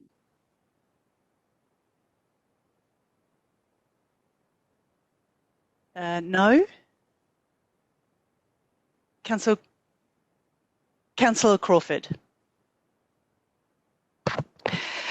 So I mentioned before that pandemic and the people that are slipping through the gaps, and there are none more so than the arts community. And I have to admit that I have cried a lot of times over the last few months at the destruction, the complete destruction that is the creative industries. So we are a council and have long been a council that have supported our arts community. And in fact, it's why people come here. And it is so important. It has shaped the character and has made it a great place to live. Now, it isn't a huge amount, but we are trying our best to support our artists, and there are many in our community. And they're all casuals and they all do it a lot for love anyway. But at this time, it's particularly difficult to know, as for myself, that there is no prospect of work till the next year. Like at the moment in Australia, there are 2 TV shows filming, 2. And one of them is a short-term project. So, for something you love so much, for the possibility that you may not work for a very long time, again, is pretty devastating. So I think in whatever little way we can help our community, our arts community and our creatives to survive this, then that is a good thing. It also is, they're going to be a key part to helping bring people back to our community to spend money in our hospitality venues. People come here to listen to music or to come to events or all of that. So they are crucial in helping our city recover. And the other point I want to make is, for many of us in isolation who are privileged to have jobs and home security, one of the key ways we have survived being in lockdown in isolation is through the arts, whether you're watching streaming services, listening to music, doing jigsaw puzzles, taking photos, you name it, that is how you got through it. So do not think that art if you didn't have that, I can't quite imagine how you would have coped over the last 2 months. So it is so important that we keep the ecosystem of where artists develop going in this world. And what's interesting enough is Councillor Pearl mentioned our art collection. Well, one of the parts of this arts rescue package is the idea that you can stream online galleries. So perhaps in the future, past the pandemic, we can do online gallery screenings of the amazing art that over the years the council has collected. And I think that would be a great thing, so it does get seen by our community. So the pandemic again has allowed us to see different ways to do things, and I think that's a very exciting thing. And I am going to just put a plug in that we are having a St Kilda Film Festival online that people should tune into in the coming weeks in June, doing things differently but looking at ways that we can support our arts community. So I am very much in support of this arts rescue package. Thank you, Councillor Crawford. Councillor Brand. Yes. Well, I obviously am supporting this arts rescue package in its improved state. But I do want to speak generally about it because it is so important. When we think of Melbourne as a city, supposedly the sort of the cultural capital of Australia, and when we think of inner Melbourne, which is sort of in a way the most most vibrant and hipsterish or creative, let me say, sort of centre of Melbourne, we are a major part of that. If there's anywhere in Australia which is going to stand up and support its arts and creative industry community in this crisis, which has affected it so badly, the city of Port Phillip has to be one of those bodies, one of those councils, one of those local governments that actually does it. That's our role in our identity. So I think, for us, it's really, really important that we do a really good and creative job of this, of providing a rescue package. I totally understand and have been deeply involved with all of the deliberations we've been going through about cutting different parts of the budget and finding savings here and there. It's a really massive and difficult, horrible job, which I think we've done remarkably well at. So I'm not trying to unpick the savings. I mean, I really, really think we've done, a remarkable job of doing that. But in that need for savings, there's also a need for these special things special assistance that we do pull out of savings and put back on the table as an expenditure. Some rate relief things, business relief. The arts rescue package is a really important part of our whole business, economic sort of stimulus and relief package. This is fantastic. It goes with the film festival, which is being repackaged just sensationally, I think. There are so many different artists in our community that I can't see how even this amount of grant will cover enough of them. But I just there's just so many things happening. There are so many people in dire need of this sort of assistance, and I just think it's really fantastic that we're standing up and doing what we can. It's a small amount, but I think it's a creative program, and it'll make a difference. And it's something which we should be ashamed if we didn't do it. So, and we should be pretty proud and happy that we are doing it. So I certainly support this. Well done to everybody who's devised it. Thank you very much, Councillor Brand. Would anyone else like to speak to this motion?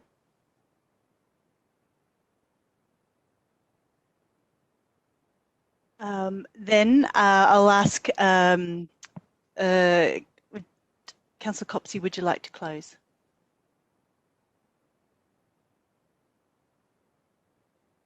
Thank you. Great debate, councillors. I'm very, very pleased to support this motion in its amended form.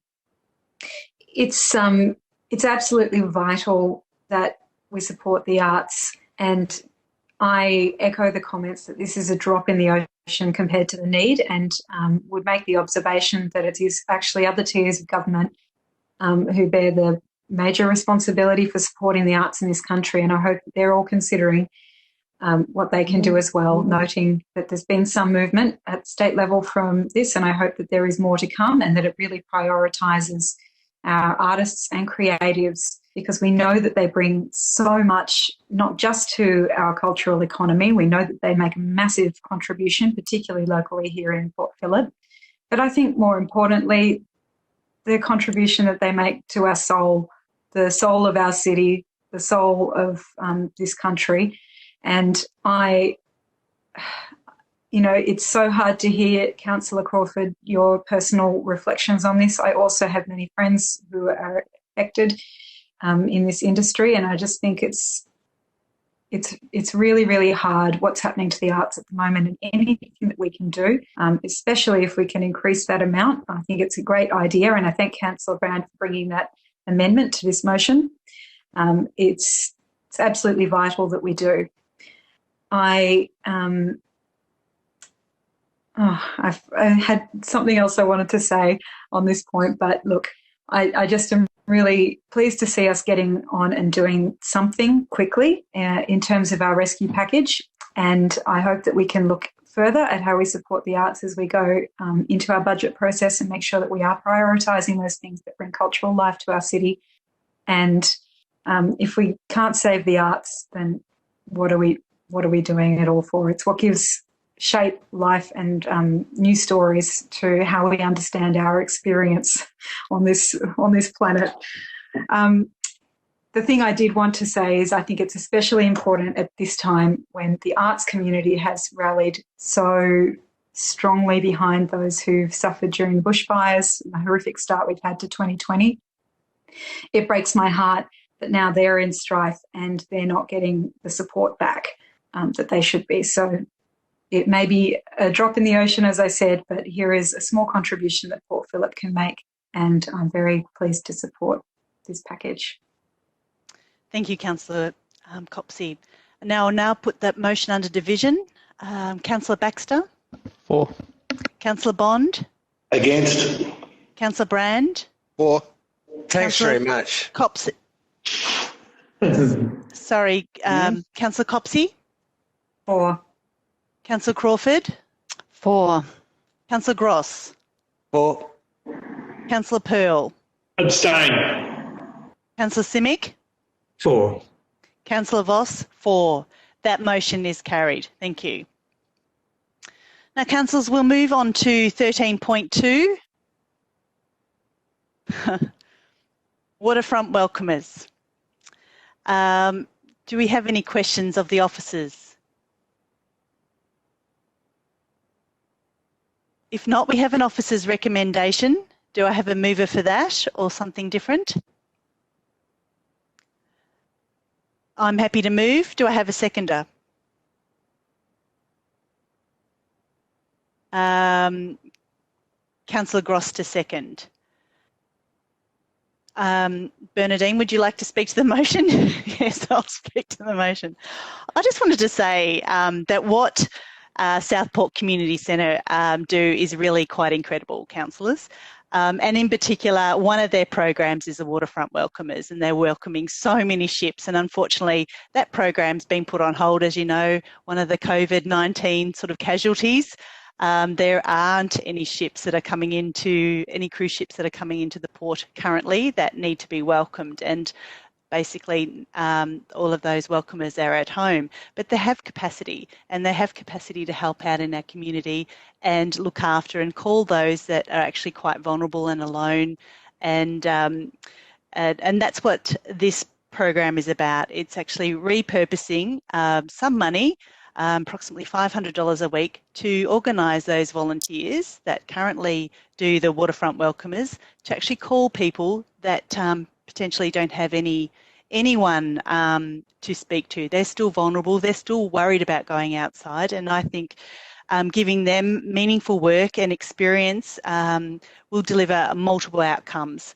I visit and see firsthand the impact that the Southport Community Centre has on those in need, and so I'm very happy to support this project, just to reallocate that money that was already there for this great idea. So I hope you will all support it as well. Councillor Gross, would you like to speak to the motion? No, thank you. Would anyone else like to speak to the motion?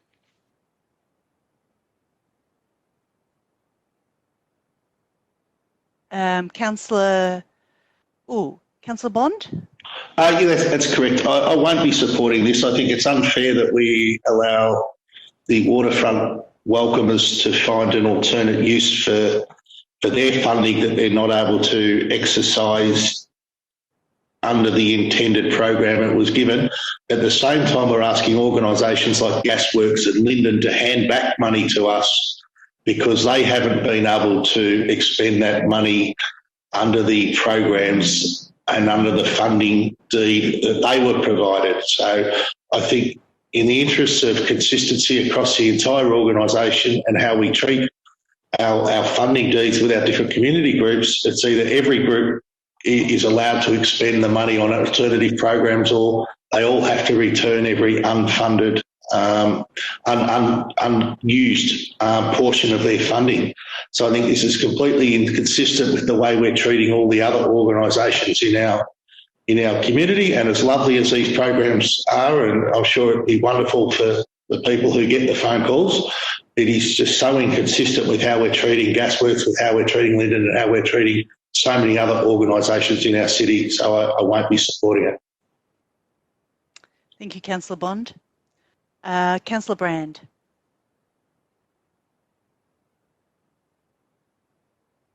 Councillor Brand, you're on mute. Too polite. Yes, I'll be supporting it. I share Councillor Bond's reluctance, I suppose, because I do think that, sort of fairness across the board is fine. But I think that every part of every organisation that we fund has had the capacity to explain, to review what they do and how they do it and what their capacities are, and to repurpose themselves in certain ways. I think that's been part of the program of reviewing everything that comes out of different organisations, and this is an example of an organisation which has built a capacity and a skills base with their work, and they've said we can do this sort of thing, slightly repurposed, and it'll do exactly what the City of Port Phillip needs to do. So it is actually fulfilling a task that the city needs to organise and pay for and do anyway. And it's just I think it's a beautiful fit between volunteer capacity, volunteer initiative, with all the right skills, auspiced in a really sound way from the Southport Community Centre, who can give technical support, sort of right down to the sort of ethical support. It just works really well. I think this is great. It's money that we need to spend on helping the community that we could hardly spend better than having these people do this. It's just it's terrific. It's really lovely. So I'm definitely supporting it, and I think it's a great little story. I'm just wanting to make a note about Councillor Bond's talking about Gasworks and Linden. I don't know what he's actually referring to with that, and I'm not sure that it's correct. But I'll just leave it at that. Thank you, Councillor Brand. Councillor Pearl.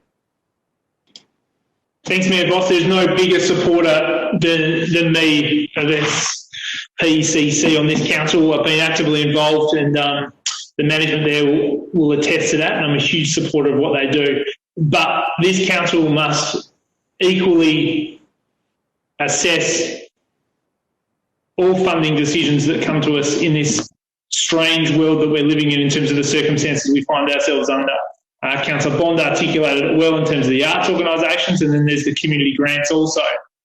We need to apply our assessment of reallocation of any grant or budget item in a holistic way, not an individual way. So we shouldn't be making this decision on an individual item. We should be making it on a holistic budget level. So this 5,500, which is a relatively small amount of money, can compete against things like funding for homelessness, funding for disadvantaged children, particularly in South Melbourne, to ensure that every single dollar that this council spends goes to exactly where it is. Disadvantaged refugee communities in South Melbourne and Park Towers in particular. There's a number of people that are fighting for these dollars, and we need to make sure that they fight on an equal level playing field.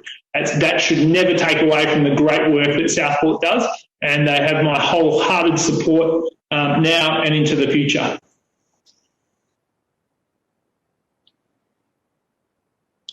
Councillor Simic.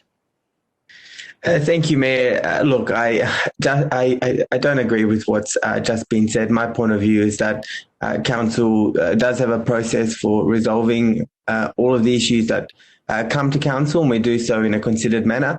The issues that the COVID crisis has presented Council with require us to respond quickly, and we do have to, within the framework that we work in, look at some decisions in their own light, given their own circumstances. And I think that we've done that prudently together. So I support this recommendation. I thank you, Mayor Voss, for moving it. And I thank the Waterfront Welcomers and everyone involved for their participation and service to our community. You have my support. Thank you, Councillor Simic. Is there anyone else that wants to speak to this item? Then I will now close. Just wanted to say that this organisation, the Southport Community Centre, along with the Waterfront Welcomers, brought this proposal to us. We haven't seen any others at this particular point in time. They're the ones that are reimagining what they can do to fulfil more than their obligations, because they already did that, but to actually you expend the rest of the money that they have available to them already in their bank account, you know, for the rest of the year. And I think their idea is worthy of us considering it. It's not as if they've got the money and they're not able to do anything with it, and you know, they're not going to use it with a very good proposition. Perhaps that's what some of the other organisations are faced with, and in that case, perhaps they do need to return the money to council for other projects. In this particular case, it is a very worthy project. It is reaching out to those in the community that are isolated and utilising all the volunteers, skilling them up, giving them some vital experience, and making a very impactful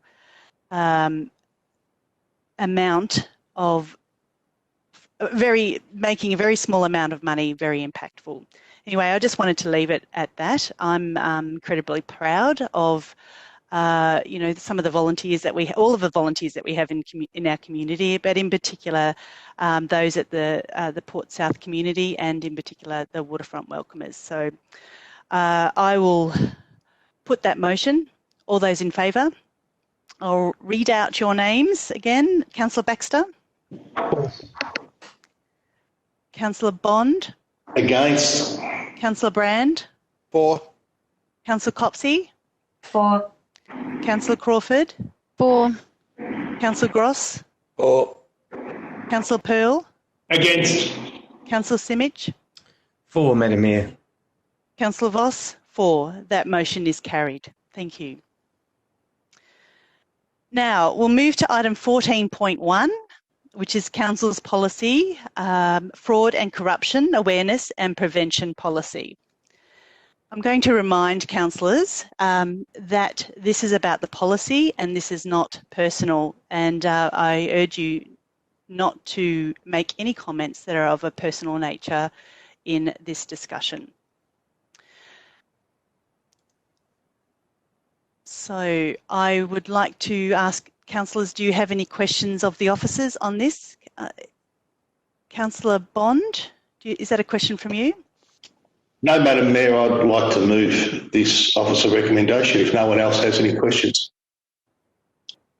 I have a question first of all I'd like to ask Ms Bennett, and just to clarify why this is coming to us at this particular time, please. Through you, Madam Mayor, over the course of late last year and certainly into early this year, officers undertook a review of Council's policy on this matter. There are a range of updates that have been made to the policy.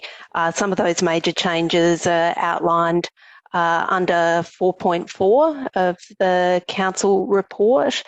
In terms of Council's process with a policy of this nature, the item was considered by the Audit and Risk Committee earlier this year, in February of this year, and now following that, it's appropriate that it comes before Council for endorsement.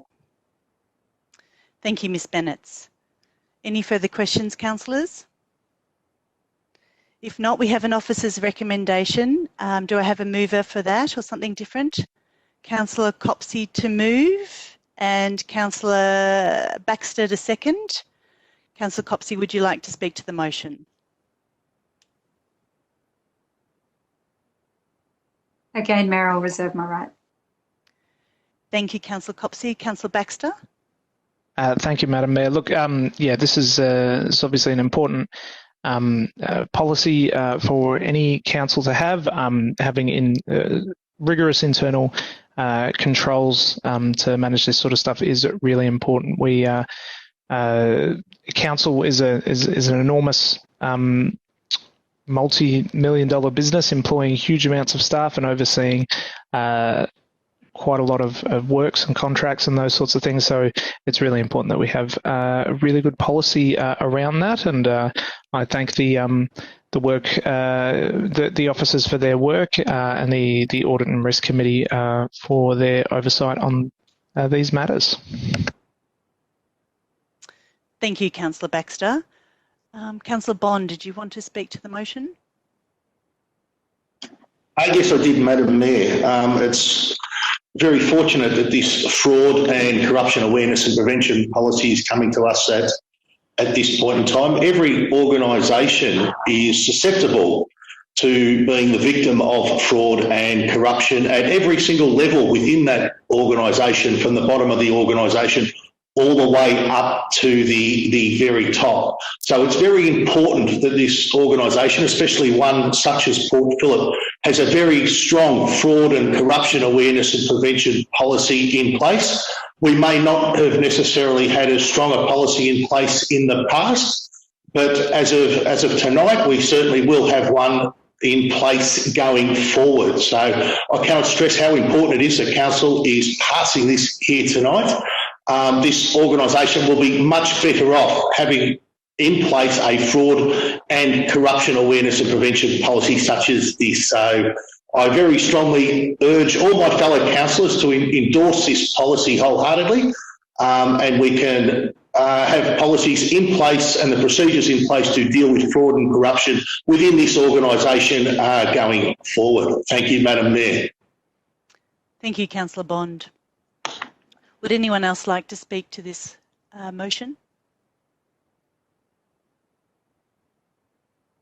If not, Councillor Copsey, would you like to close? Oh, sorry, Councillor Brand. You got in. Yes, I'm struggling. Yes, look, I just wanted to, I do want to, I'm going to support this, of course. It's really important. I think I just want to make an observation that in everyday life, most things aren't, corrupt and fraudulent. And I think in this organisation, it is it's infinitesimal, the amount of fraud and corruption that I've seen. And I've been on council now on and off for 10 years.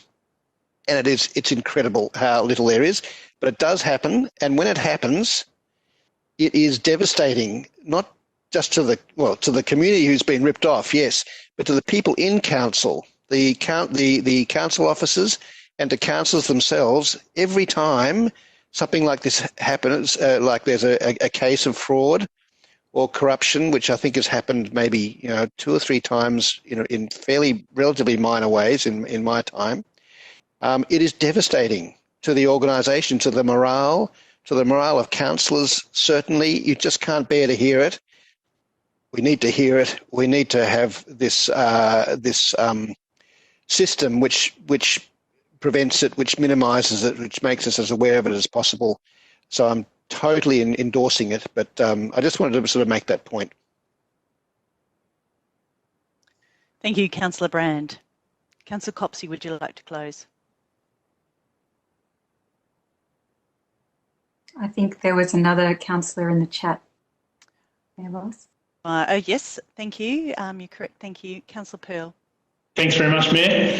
I've been surprised at the lack of fraud and corruption awareness at the local government level as a whole sector, and we've seen that bear fruit in the media this year and particularly last year, which hasn't been pleasant for the sector whatsoever.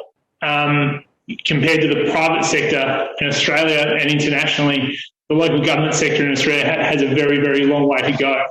And particularly for councillors, it's ever important that there's very clear frameworks in place to protect the integrity, the fabric, and the core bond that we have in our community around what we do is above board transparent, fully transparent to the community, and that everybody has their heart, head, and full intention in the right place, and not doing inappropriate things. So this is a small step to ensure that some of the issues of the past hopefully don't occur again in this council or across the sector. But it's important that this council leads the way to improve compliance generally, governance, and particularly corruption awareness and prevention of corruption across the local government sector in Victoria. It has a long way to go. Thank you, Mayor. Happy to support. Thank you, Councillor Pearl. Councillor Crawford. You know, it's interesting that one of the things I've noticed since being on council is that council is often held to a higher standard than many other parts of the society. And so I'm very much in support of this policy. I think we should always look to improve where we can. And perhaps there are other elements of society and levels of government that could look to some of this as well. I think it is something that we all need to take on. It's not just one group of people. In order for us to become better as a society, it is about everyone stepping up. So yeah, I am very happy to support this policy. Thank you, Councillor Crawford. Now, Councillor Copsey, would you like to close? Yeah, an important topic. So just to briefly close, this is important. It's important that we have good processes in place across our organisation to enable people to do a good job and to make sure that our community is getting best value. It's part of our commitment under our council plan, and I thank the officers for the work that's gone into updating this policy. I think it's worth noting, as the report does, that the previous fraud and corruption control policy was actually endorsed by this council in November 2017. So it's something that the council has had continuous focus on, and certainly that our Audit and Risk Committee has continued to provide advice and support to ensure that we're up to date. I'm particularly pleased to see that there's updated training planned for under this policy, because as we know, with technology changing so rapidly, it's very important that we keep an eye on all of these systems to make sure that we're making the best use of the tools we have available to ensure that we're still continuing to deliver good value for the community in a transparent and accountable way. Very pleased to support it. Thank you, Councillor Copsey. Now I'll put that motion under division. Councillor Baxter. 4. Councillor Bond. 4. Councillor Brand. 4. Councillor Copsey. 4. Councillor Crawford. 4. Councillor Gross. 4. Councillor Pearl. 4. Councillor Simic. Very supportive. 4, Madam Mayor. Councillor Voss. 4. That motion is carried unanimously. Thank you. Okay, so we're getting towards the end of the agenda now, and we're up to item 14.2, which is the 2020 membership review. So just before I open for questions, I wanted to say that I have been advised that there are corrections to this report required since its publication. I refer to the CEO to advise Council of these changes and request that this be formally recorded in the minutes of tonight's meeting and amended in the previously distributed public agenda. Thank you, Mr. Smith.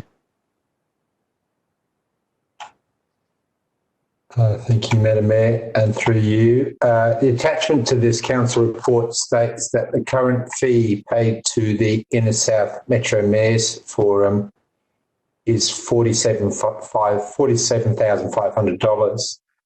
I wish to clarify that the $47,500 quoted in the report is a combined fee paid by all participating councils for ISMMF in 1920. It is not the City of Port Phillip's individual membership fee.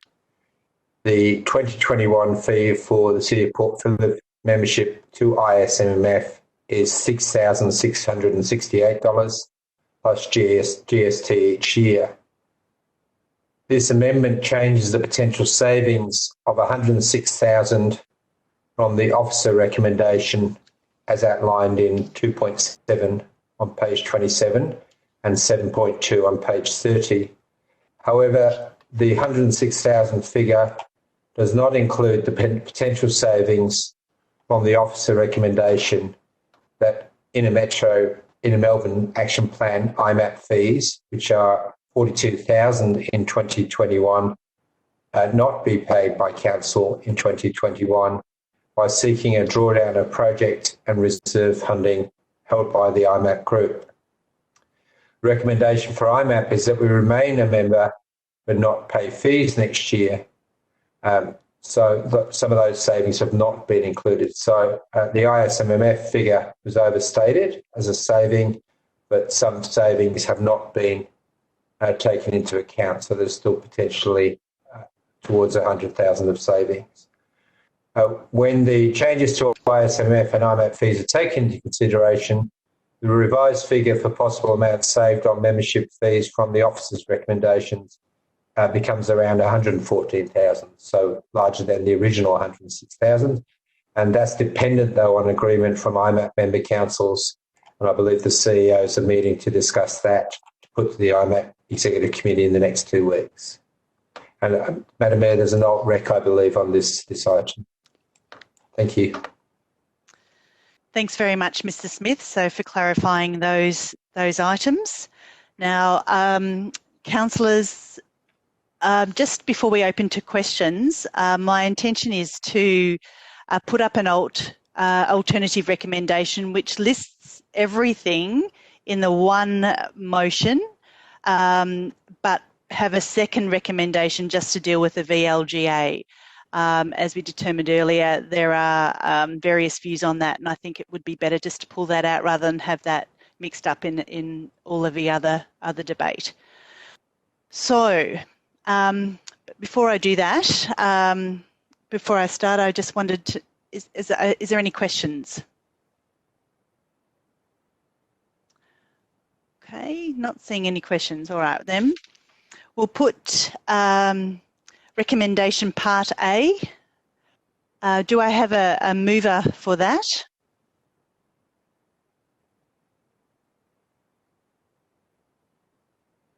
All righty. No movers. Sorry, Madam All Mayor, right, well, I'm just having a look at the alt rec. Okay, Councillor Crawford to move, and we've got Councillor Copsey to second. Okay, Councillor Crawford, would you like to speak to the motion? No, thank you. Councillor Copsey, would you like to speak to the motion? I will. It's great to see our continued membership of a number of these organisations.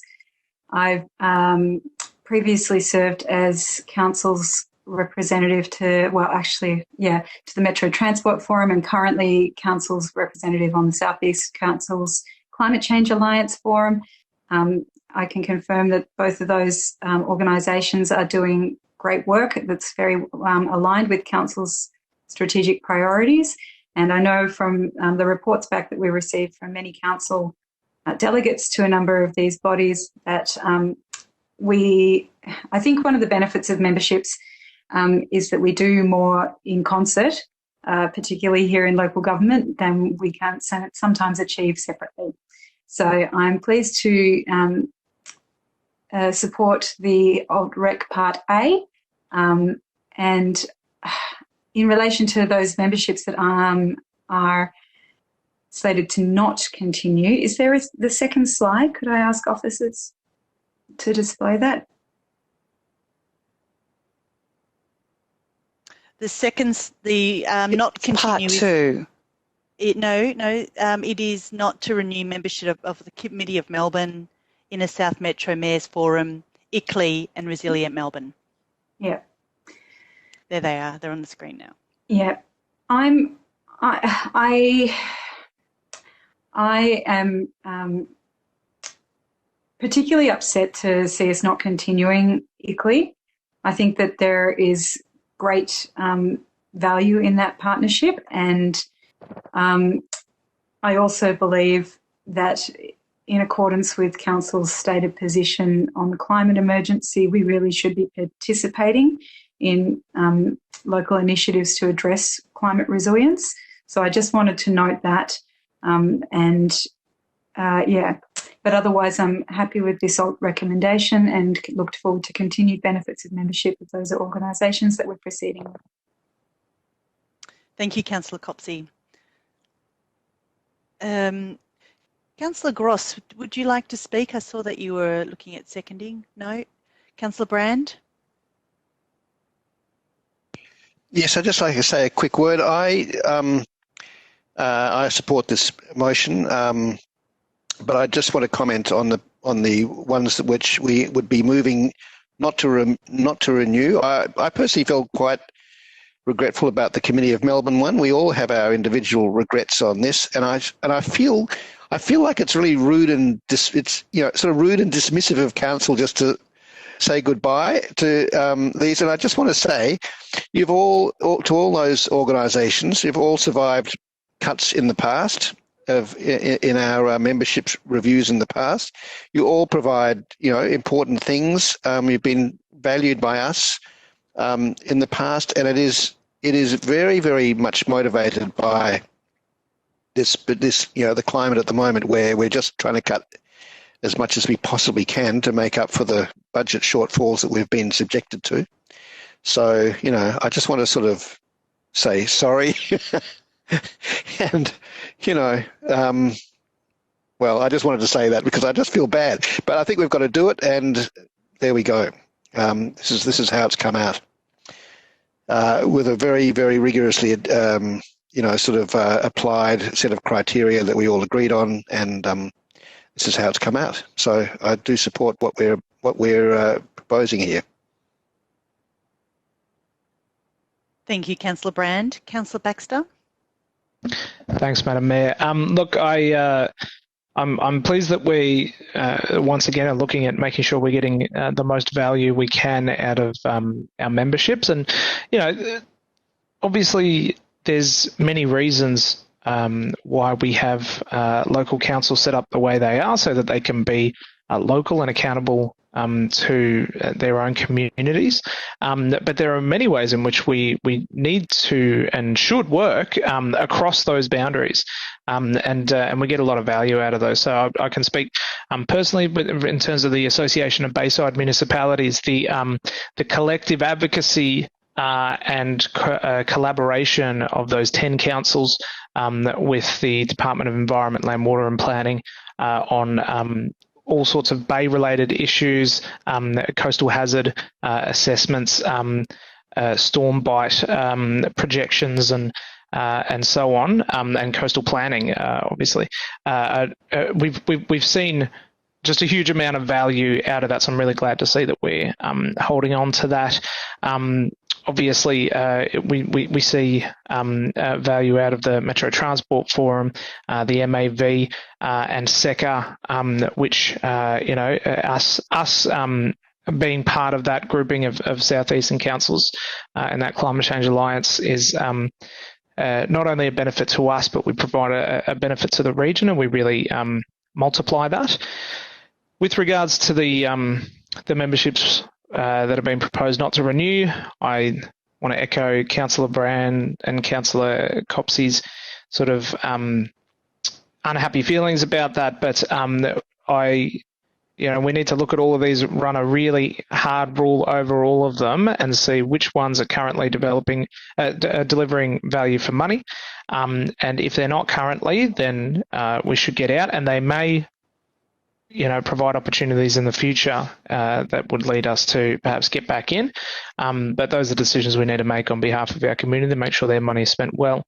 I'm particularly bothered by ICLEI and Resilient Melbourne, because I feel like there's a lot of really important work to be done in the climate change space. But I'll also acknowledge that I feel like the direct benefit to our community right now is probably more in those other organisations that we're proposing to stay in, and that's driving my sort of reasoning there. So I'll leave it at that until we talk about the VLGA thing. Thank you. Would anyone else like to speak to this motion?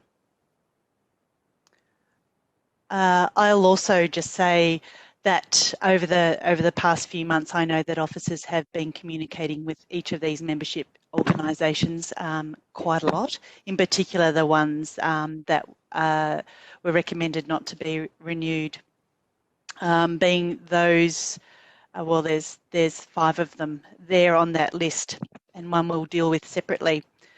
I also feel a great deal of sort of sadness for some of these, but some of them have had their time. Some of them, like the Inner South Metro Mayors Forum, of which I've been part of, they're tired. They need renewal, and because they can't renew, then we need to just get out of it and just really focus our energy and efforts on those that most benefit our community.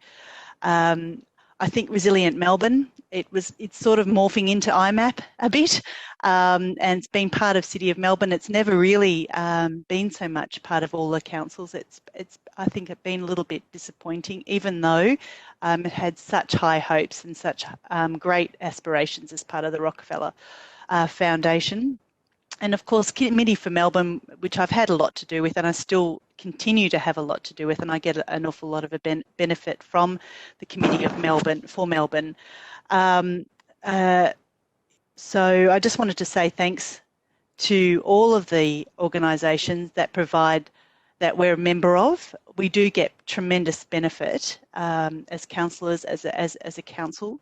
And I also want to thank the officers for the work that they've done in working through this membership review. It came up a year ago and it's now come up again, and hopefully we've made enough change now that it'll actually settle down and give the membership some confidence going forward. So that's all I'll say for that. Councillor Crawford, would you like to close? No? No. Then I'll put that motion. All those in favour? And I'll read out your names. Councillor Baxter? For. Councillor Bond? For. Councillor Brand? For. Councillor Copsey? For. Councillor Crawford? For. Councillor Gross? Against. Councillor Pearl? For. Councillor Simic? For. Councillor Voss? For. That motion is carried. Now we'll go to recommendation part B, and which is up on the screen. I'm going to ask for a councillor. Well, first of all, are there any questions of the officers? No, so we have an officer's recommendation.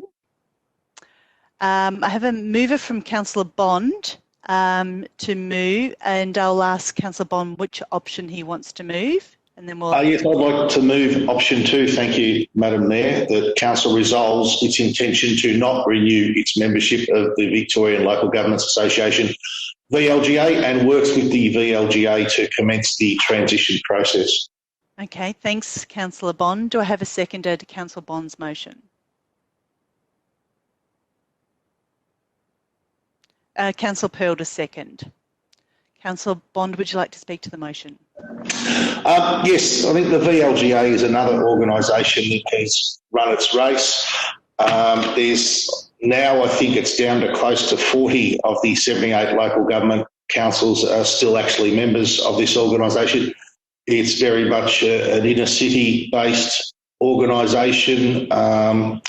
One that, in my opinion, duplicates the role of the MAV, which is another legislatively required peak body for local government in this state. So I think this is a duplicate of another body that already exists, and council would be doing the right thing by its ratepayers to resolve not to renew its membership of the VLGA and pocket the savings from that decision. So that's why I will be recommending that we leave. Thank you, Councillor Bond. Councillor Pearl, would you like to speak to the motion? Thanks very much, Madam Mayor. It's time to stop riding 2 horses and to firmly get on the saddle of one. So there's two local government industry bodies in Victoria. Both of them have their positives and negatives. VLGA has done some great things from what I hear from Councillor Gross, who was maybe Councillor Brown was around there as well, but Councillor Gross told me stories of the 1990s where they added a huge amount of value, particularly through the transition of amalgamation in Victoria. And we should pay honour and homage to the fact that they served a great purpose then and in the subsequent 2 decades. But from our point of view, councillors, I think it's time for us to stop trying to ride 2 horses and jump onto one and see if we can have the maximum amount of influence over the organisation we think adds the most value for our ratepayers in our community. And at the moment, I think that's the MAV if we're comparing it to the VLGA. So I think we should allocate the finite resources that we have, the finite time that you as councillors have and that the officers have, and devote that to one entity that we can mould, that we can shape, that we can create a wonderful future for our local government sector. So on that basis, eagerly try and get you to support this motion here.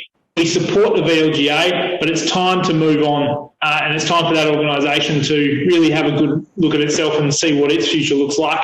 But let's commit to the MAV and see how we go for the next few years and then perhaps review. But at the moment, given the finite resources we have, let's commit to the MAV. Thanks, Councillor Pearl. Councillor Gross. Sorry. So it is with a heavy heart that I speak in favour of this motion.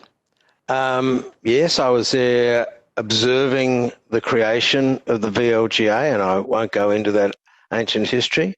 But it is true to say that I was incredibly excited, so excited that I became the council representative to the VLGA and then became a director of the VLGA. And then I left because after reform and change at the MAV, I actually had an existential crisis about my role on the VLGA. I just couldn't really see a role. And then the VLGA reinvented itself and went in other directions and created some projects. But it was very hard to discern what was going to be the ongoing role for the VLGA. And I've spoken with the CEO of the VLGA about these issues. So, you know, I've been troubled by it, but, you know, I still go back to that time when I was on the board and had my ontological crisis, and I still haven't moved forward. And then after that, I, of course, got heavily involved in the MAV. Victoria is the only state that has 2 similar organisations. It is an accident of history, and I think for Port Phillip, it is time to move on from history. It's $28,500, and I know that that's a significant amount of money that could be used for other purposes for the residents. And you know, we will go to, you know, I go to the odd seminar, and these seminars I enjoy, but to pay $28,000, and with officer time it goes up to 30 grand, for a couple of councils to go to a couple of seminars, and in the absence of discernible impact from other programs on the residents of the city of Port Phillip, I've decided to vote against continuing membership. And yeah, it's, you know, I've got lots of friends who are still there, and this is a difficult thing for me to do. But in these straitened times when I know, and I will be coming to you all to say, I want, you know, 30 to 50 grand for this or 30 to 50 grand for that, I can't justify membership. if we want to take up the training expertise of the VLGA, let's make an arrangement with that next year. If we want to rejoin, we can. But at this point of time, I can't justify it. Thank you. Thank you, Councillor Gross. Councillor Baxter. Thanks, Madam Mayor. Yeah, look, some councillors seem to have this weird idea that the VLGA is some sort of copy of the MAV. They're very different organisations with very different roles. I know Councillor Pearl said, there are two, sort of local government peak bodies in the state. No, they're not. There's heaps of them. The ABM is one of them. Lead West is another one. There are groupings of councils all over the state that group together for certain purposes. Climate change alliances and councils that work around a particular geographical area or the bay or a river or all sorts of different things. So the VLGA, its purpose is around governance. So it's there to support good governance in councils. So it's not like the MAV, whose job is to advocate for the entire sector as a whole and to work with government and inform government in that sort of respect. The VLGA is there to make sure that councillors are doing their jobs properly and assisting them in doing so, and also to promote diversity in terms of the councillor cohort. So they've been doing amazing work in support for women to become councillors, and I know that on this council we have 6 men and 3 women, and that's not that unusual in the local government sphere. In fact, oftentimes you have even fewer ratio of women on councils, and so we need to certainly be supporting things that will try and increase that diversity. I've personally found their training to be very helpful, and that they have their finger on the pulse on changes in the sector and what can help councillors to be better councillors. And I find it very strange because Councillor Bond ran for the board of the VLGA recently.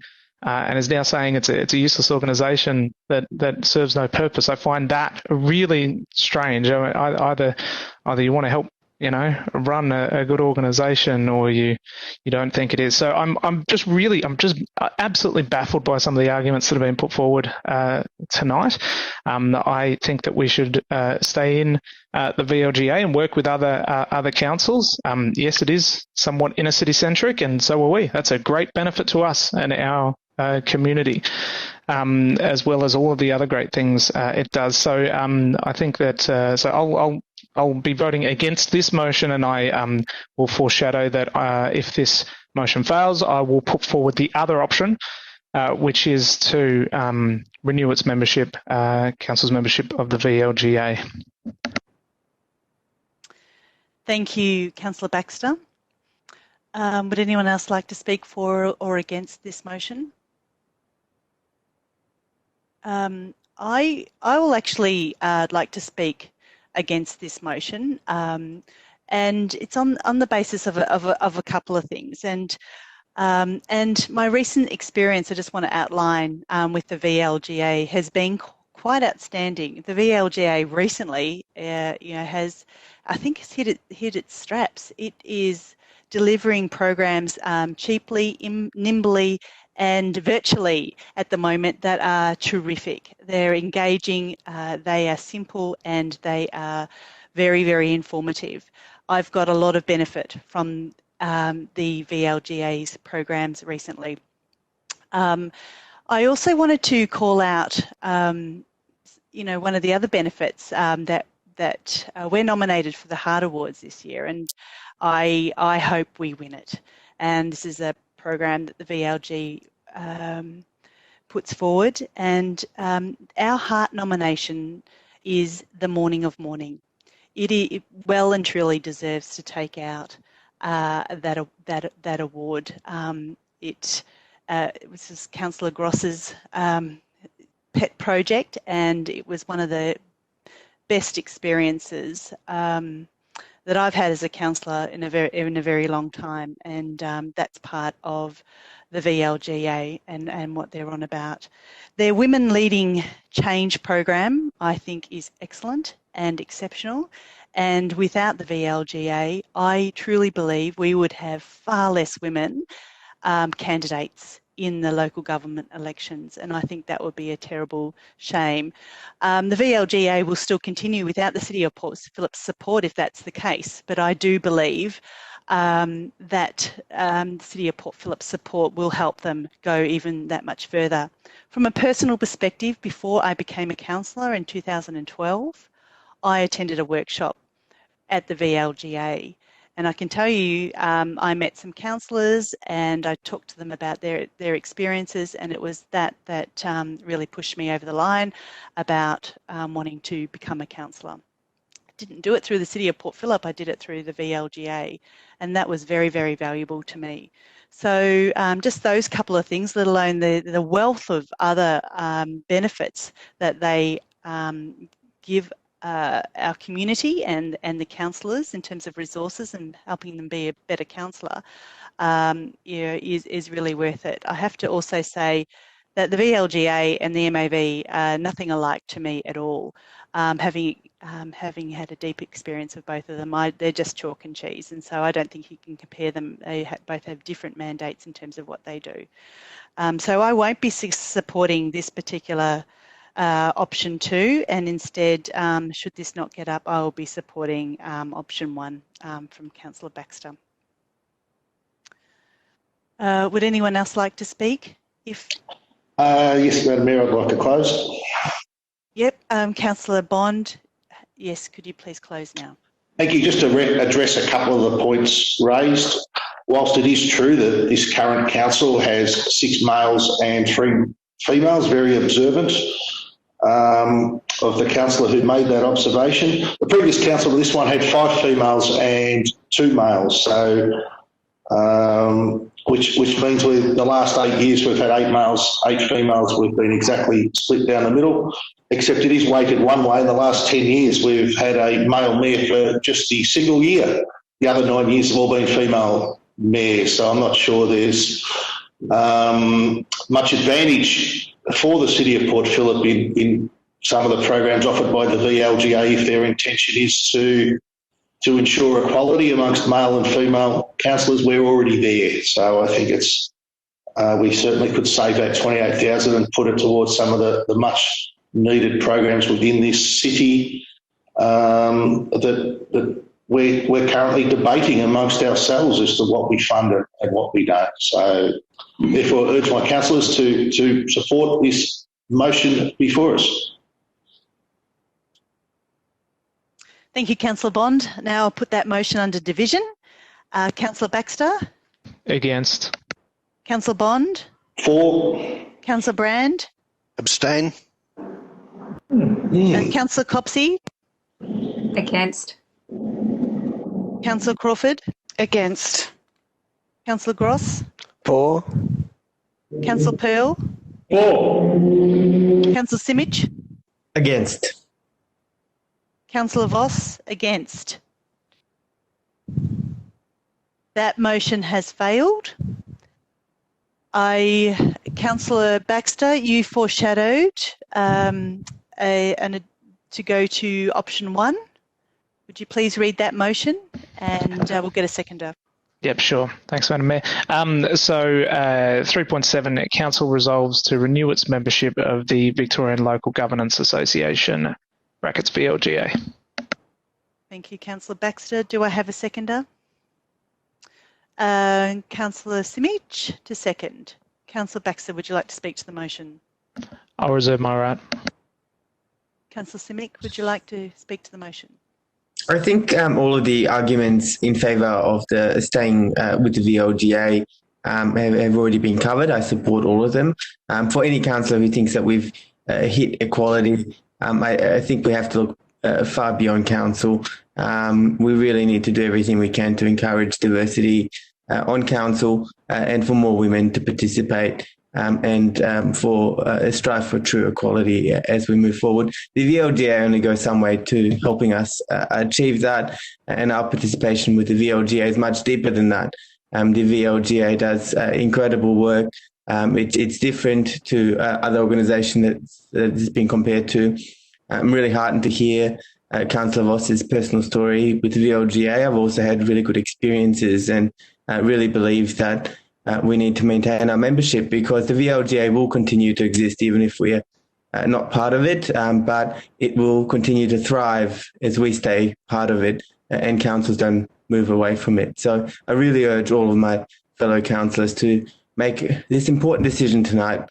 It is, it is a lot of money in looking at current circumstances, but it's no more money than on some of the other initiatives we spend money on tonight, other worthwhile initiatives. This is a worthwhile initiative that requires our support. Thank you, Councillor Simic. Would anyone else like to speak to the motion? Councillor Baxter, would you like to close then? Yes, I just urge my fellow councillors to support this, and just looking at the way the voting went the last time, I think that will be the case, and it's good to see that that we're recognising that VLGA is a very different organisation to the MAV, and I think that anyone who seeks to try and say it's a pale imitation or that it's trying to do the job of something else and it's not worth it is really just clearly hasn't engaged with the VLGA and doesn't know what that VLGA does. So I'll commend the motion. Thank you, Councillor Baxter. I'll put that motion under division and call upon each councillor to vote. Councillor Baxter? For. Councillor Bond? Against. Councillor Brand? Abstain. Councillor Copsey? For. Councillor Crawford? For. Councillor Gross? Sorry, abstain. Councillor Pearl? Against, thanks, Madam Mayor. Councillor Simic? For. Councillor Voss? For. That motion is carried. Thank you. Right, now our last item on the agenda, 14.3, which is a notice of intention to sell 8 York Streets in Kilda West, considering submissions of response. Councillor Brand, I'm just going to put you on mute there. I can hear some deep breathing going on. Was it not you? Oh, okay. Councillors, do you have any questions of the officers? And I note that there is an alternative recommendation to this item.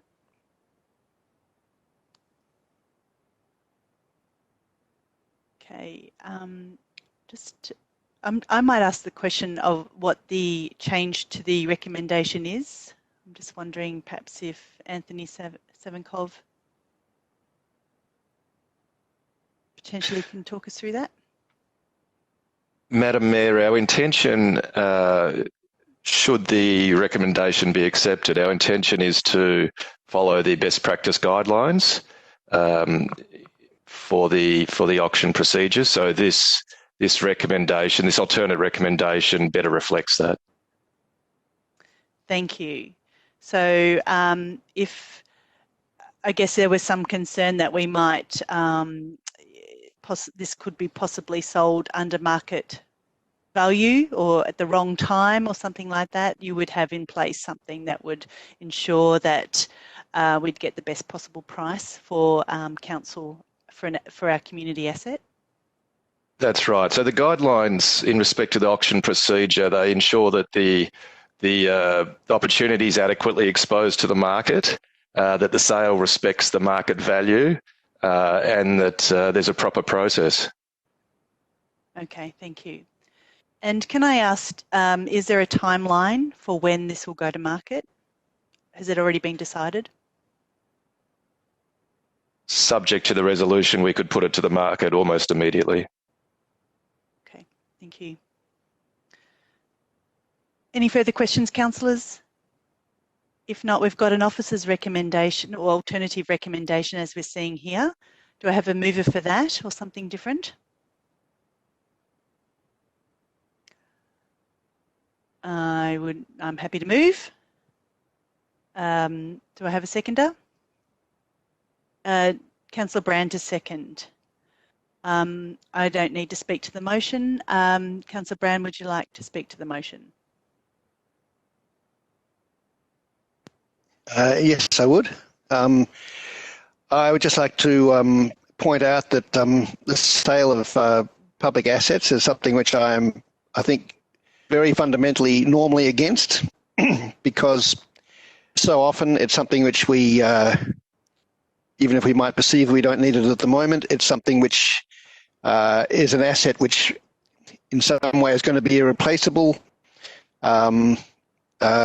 It could be something which we would discover the value in down the track, or that we should have seen the value in now, or that it will just, the way that this state sold off public schools was a good example. But it also could be something with sentimental value or heritage value or all sorts of values which should not be discounted and dismissed. So I'm very much against, I'm very wary, let's say, about the sale of public assets. But this particular property has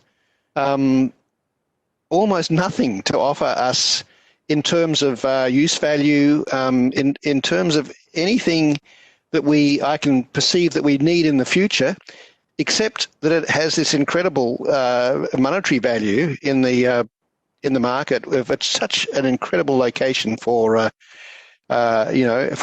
residential location. It's just a fantastic place to be, a fantastic place to live and to build. And I think that we just need to reap that in extreme intrinsic value that it has in the market, and put that towards the sorts of things that we do need and we do value as a city. I think this is the right response in this particular case. Thank you, Councillor Brand. And Councillor Gross, would you like to speak to the motion? No? Would anyone else like to speak to the motion? Councillor Bond? Yep.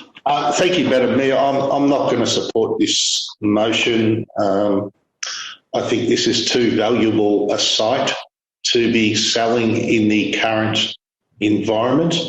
I don't believe we're going to realise best and optimal value return for the site by selling it in the next few months. I think the value to this city would be much higher if we sat on the site, in effect land banked, until the property market comes back to a reasonable level, and by which point in time a better use for the site may or may not materialise. But over time, we may see something come up that this would be a perfect site for. If we're selling it at the bottom of the market, one, we close the door on future opportunities for the site, and two, we're not delivering best value to our ratepayers. So under those circumstances, I cannot support the sale of this particular parcel of land. Thank you, Councillor Bond.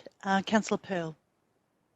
Thanks, Madam Mayor. Councillors, I strongly suggest, as I have in the previous two occasions, the preceding motions leading to this one here this evening have come up. I strongly suggest that you vote this motion down, and I repeat the three reasons that I've already stated to you in the council chamber and in private. Firstly, there is no planned need for these funds in our property reserve. There is no requirement for you to rush.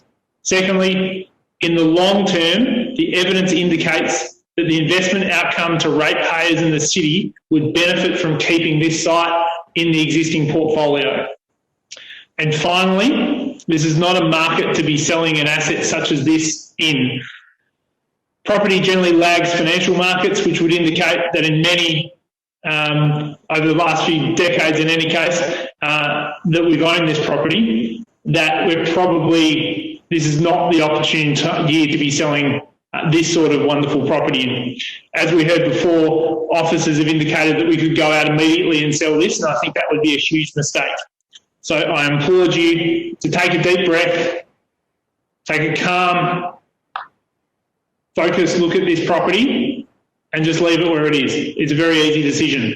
So let's just vote against this. I'm heartened that, and I wasn't aware of that until Councillor Bond started speaking this evening, that Councillor Bond's changed his mind. Don't be afraid to change your mind also and just simply vote against this and leave this property where it is for the time being. It's best for our community and it's best for the council's balance sheet. Thanks, Mayor. Thank you, Councillor Pearl. Would anyone else like to speak to the motion?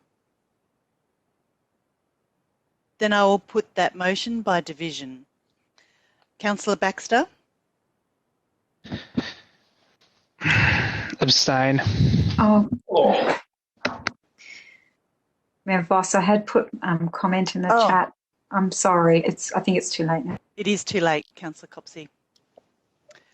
Councillor Bond? Against.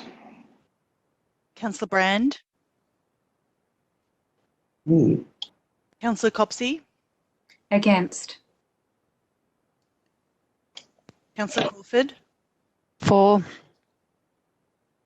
Councillor Gross? For. Councillor Pearl? Against. Councillor Simic? Against. Councillor Voss? For. That is 1, 2, 3, 4 votes to 1, 2, 3, 4 abstain, against and 1 abstain. That's a tie. Councillors, in the case of a tie. Is it a tie or it's a loss? Councillor Bond, do you have a question? I do, Madam Mayor. Is it a tie or a loss? The motion has failed to get a majority. I'll ask for advice, Councillor Bond, but in this case it does look like a tie, but we'll ask Mr Smith and perhaps governance. Through Madam Mayor, I'll ask our coordinator governance to give us some advice on that, please. Okay, we'll go offline on that, or... She's here, she'll give us some advice. Ms. Pearce. Haven't had an abstain before. Ms Bennett, can you help? Madam Mayor, I'm just under the impression a vote needs the majority of the room in order to be successful, or a casting vote. Now, 4 votes is not the majority of the room, so... Thank you, Councillor Bond. We're seeking governance advice on that. And through you, Madam Mayor. Ms Bennett, can you assist? Oh, sorry. Sorry, Ms Pearce, go. Through you, Madam Mayor. Under Council's meeting procedure local law, the question is determined in the affirmative by a majority of the councillors present at a meeting at the time the vote is taken, voting in favour of the question. Therefore, a vote as abstained is not a vote in the affirmative. The motion's lost. Correct? Be correct. That's correct. Okay, Thank you, explain that to me one more time, please. Please, Ms Pearce. Through you, Madam Mayor. For the vote to be passed, it needs to receive a majority of affirmative votes from councillors present. So therefore, if 9 councillors are in the room, then for it to be passed, it needs to receive 5. The abstained vote does not count in this matter. It is not a vote for. The motion, therefore, would be defeated. So why, can I ask Ms Pearce, why it isn't a tie? Because there's one of us present, Madam Mayor. Of order, Madam Mayor. Thank you. Can I ask Ms Pearce, please, to clarify, based upon her reading of the meeting procedures, which why this isn't a tie? Through you, Madam Mayor, the vote to abstain is not a vote against, and it's not a vote for. Yes. So can I just take this offline for 30 seconds? Thank you. I'll just refer to the meeting procedures. One moment. Yes, Madam Mayor, I was going to ask, because as we've not approached this before, to get clarification, because I thought an abstinence is just not like having a vote, so therefore it would be a tie. So I'm really confused myself. Yeah, I'd like to clear it up too. Thank you. I'm really sorry, everyone. You need to change your vote, Councillor Baxter. Unfortunately, it was done under division in the first instance, which doesn't allow me the option. But I thought that when there's a tie, then the mayor casts. Point of order, Madam Mayor. Thank you, Councillor Copsey. Yes, we're in the process of a debate still, and while I'm enjoying the conversation, I think we should resist further commentary.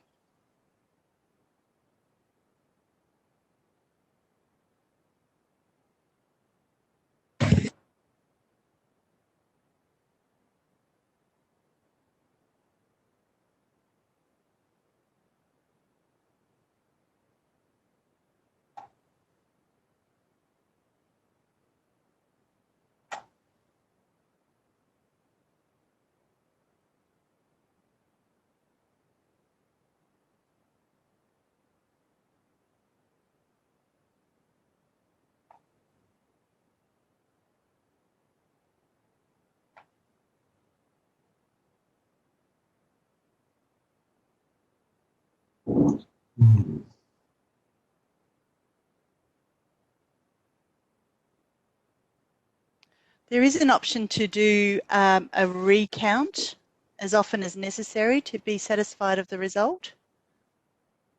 There's one option. Number 38.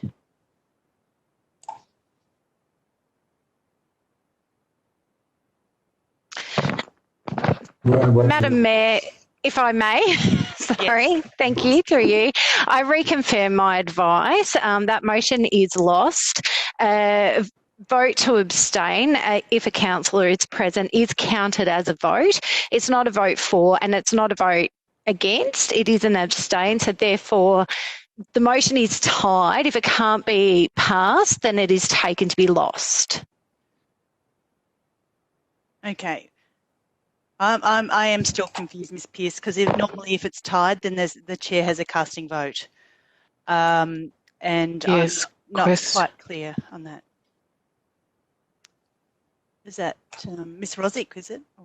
Through you, Madam Mayor, can I just get some clarifying advice from Ms. Pearce? In the event it's tied because a councillor is absent, then the mayor would have a casting vote. But in this case, when all councillors are present, in other words, there are 9 votes, the abstention is counted as a vote, but you would need a majority of councillors present under Section 32, Madam Mayor, for the vote to be in the affirmative. And that's the difference, that I believe, between a tie. So in this case, you've got all 9 councillors present. You'd need 5 for it to be in the affirmative. Because the abstain vote is counted as a vote, the vote fails because you haven't got the majority. In the event of a tie where there's a councillor absent from the meeting and all councillors vote, so a 4-4 tie, then I believe the mayor would have a casting vote. Is that correct, Ms. Pearce? Through you, Madam Mayor, that's correct. Okay. All right. And can I just clarify one further? Is there an option for a recount of the vote, even though we've done it under division? Through you, Madam Mayor, there is nothing within the meeting procedures that prohibits you from calling for a revote. Point of order, if I could, Mayor. Point of order, if I could, Mayor. Councillor Pearl. 40.4. No, under what division are you calling a point of order? Well, I think it's time to enact 40.4. 40.4. So the chair will then declare whether the motion is carried or lost, which is the instruction you have to do under a division. Before then, you ask for a revote, of which once you do 40.4, you are no longer allowed to do a revote.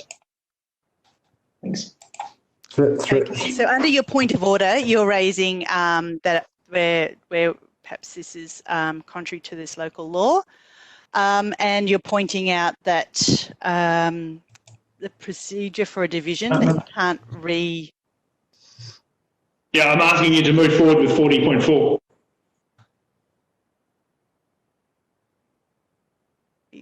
40.4, which is the procedure for a division. Okay. All right. I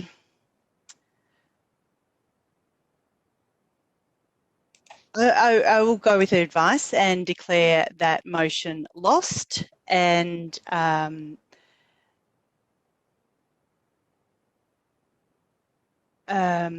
motion lost. I'm really actually not sure because we haven't got any. It doesn't say resolves. Does it mean that we don't sell? I'm actually unclear actually where we're left with this particular one, given that it's lost because we haven't. Anyway, that motion is lost, and we'll have to deal with that at another time. We'll move on to item 15, notices of motions. Councillors, we have no notices of motion tonight. Item 16, reports by councillor delegates. Councillors, do we have any reports for tonight? No.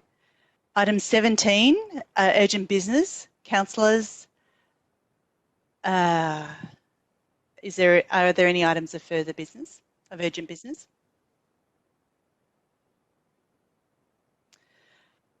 Item 18 is confidential matters, and councillors, we don't have any confidential matters. So there being no further business, I declare the meeting closed. Thank you.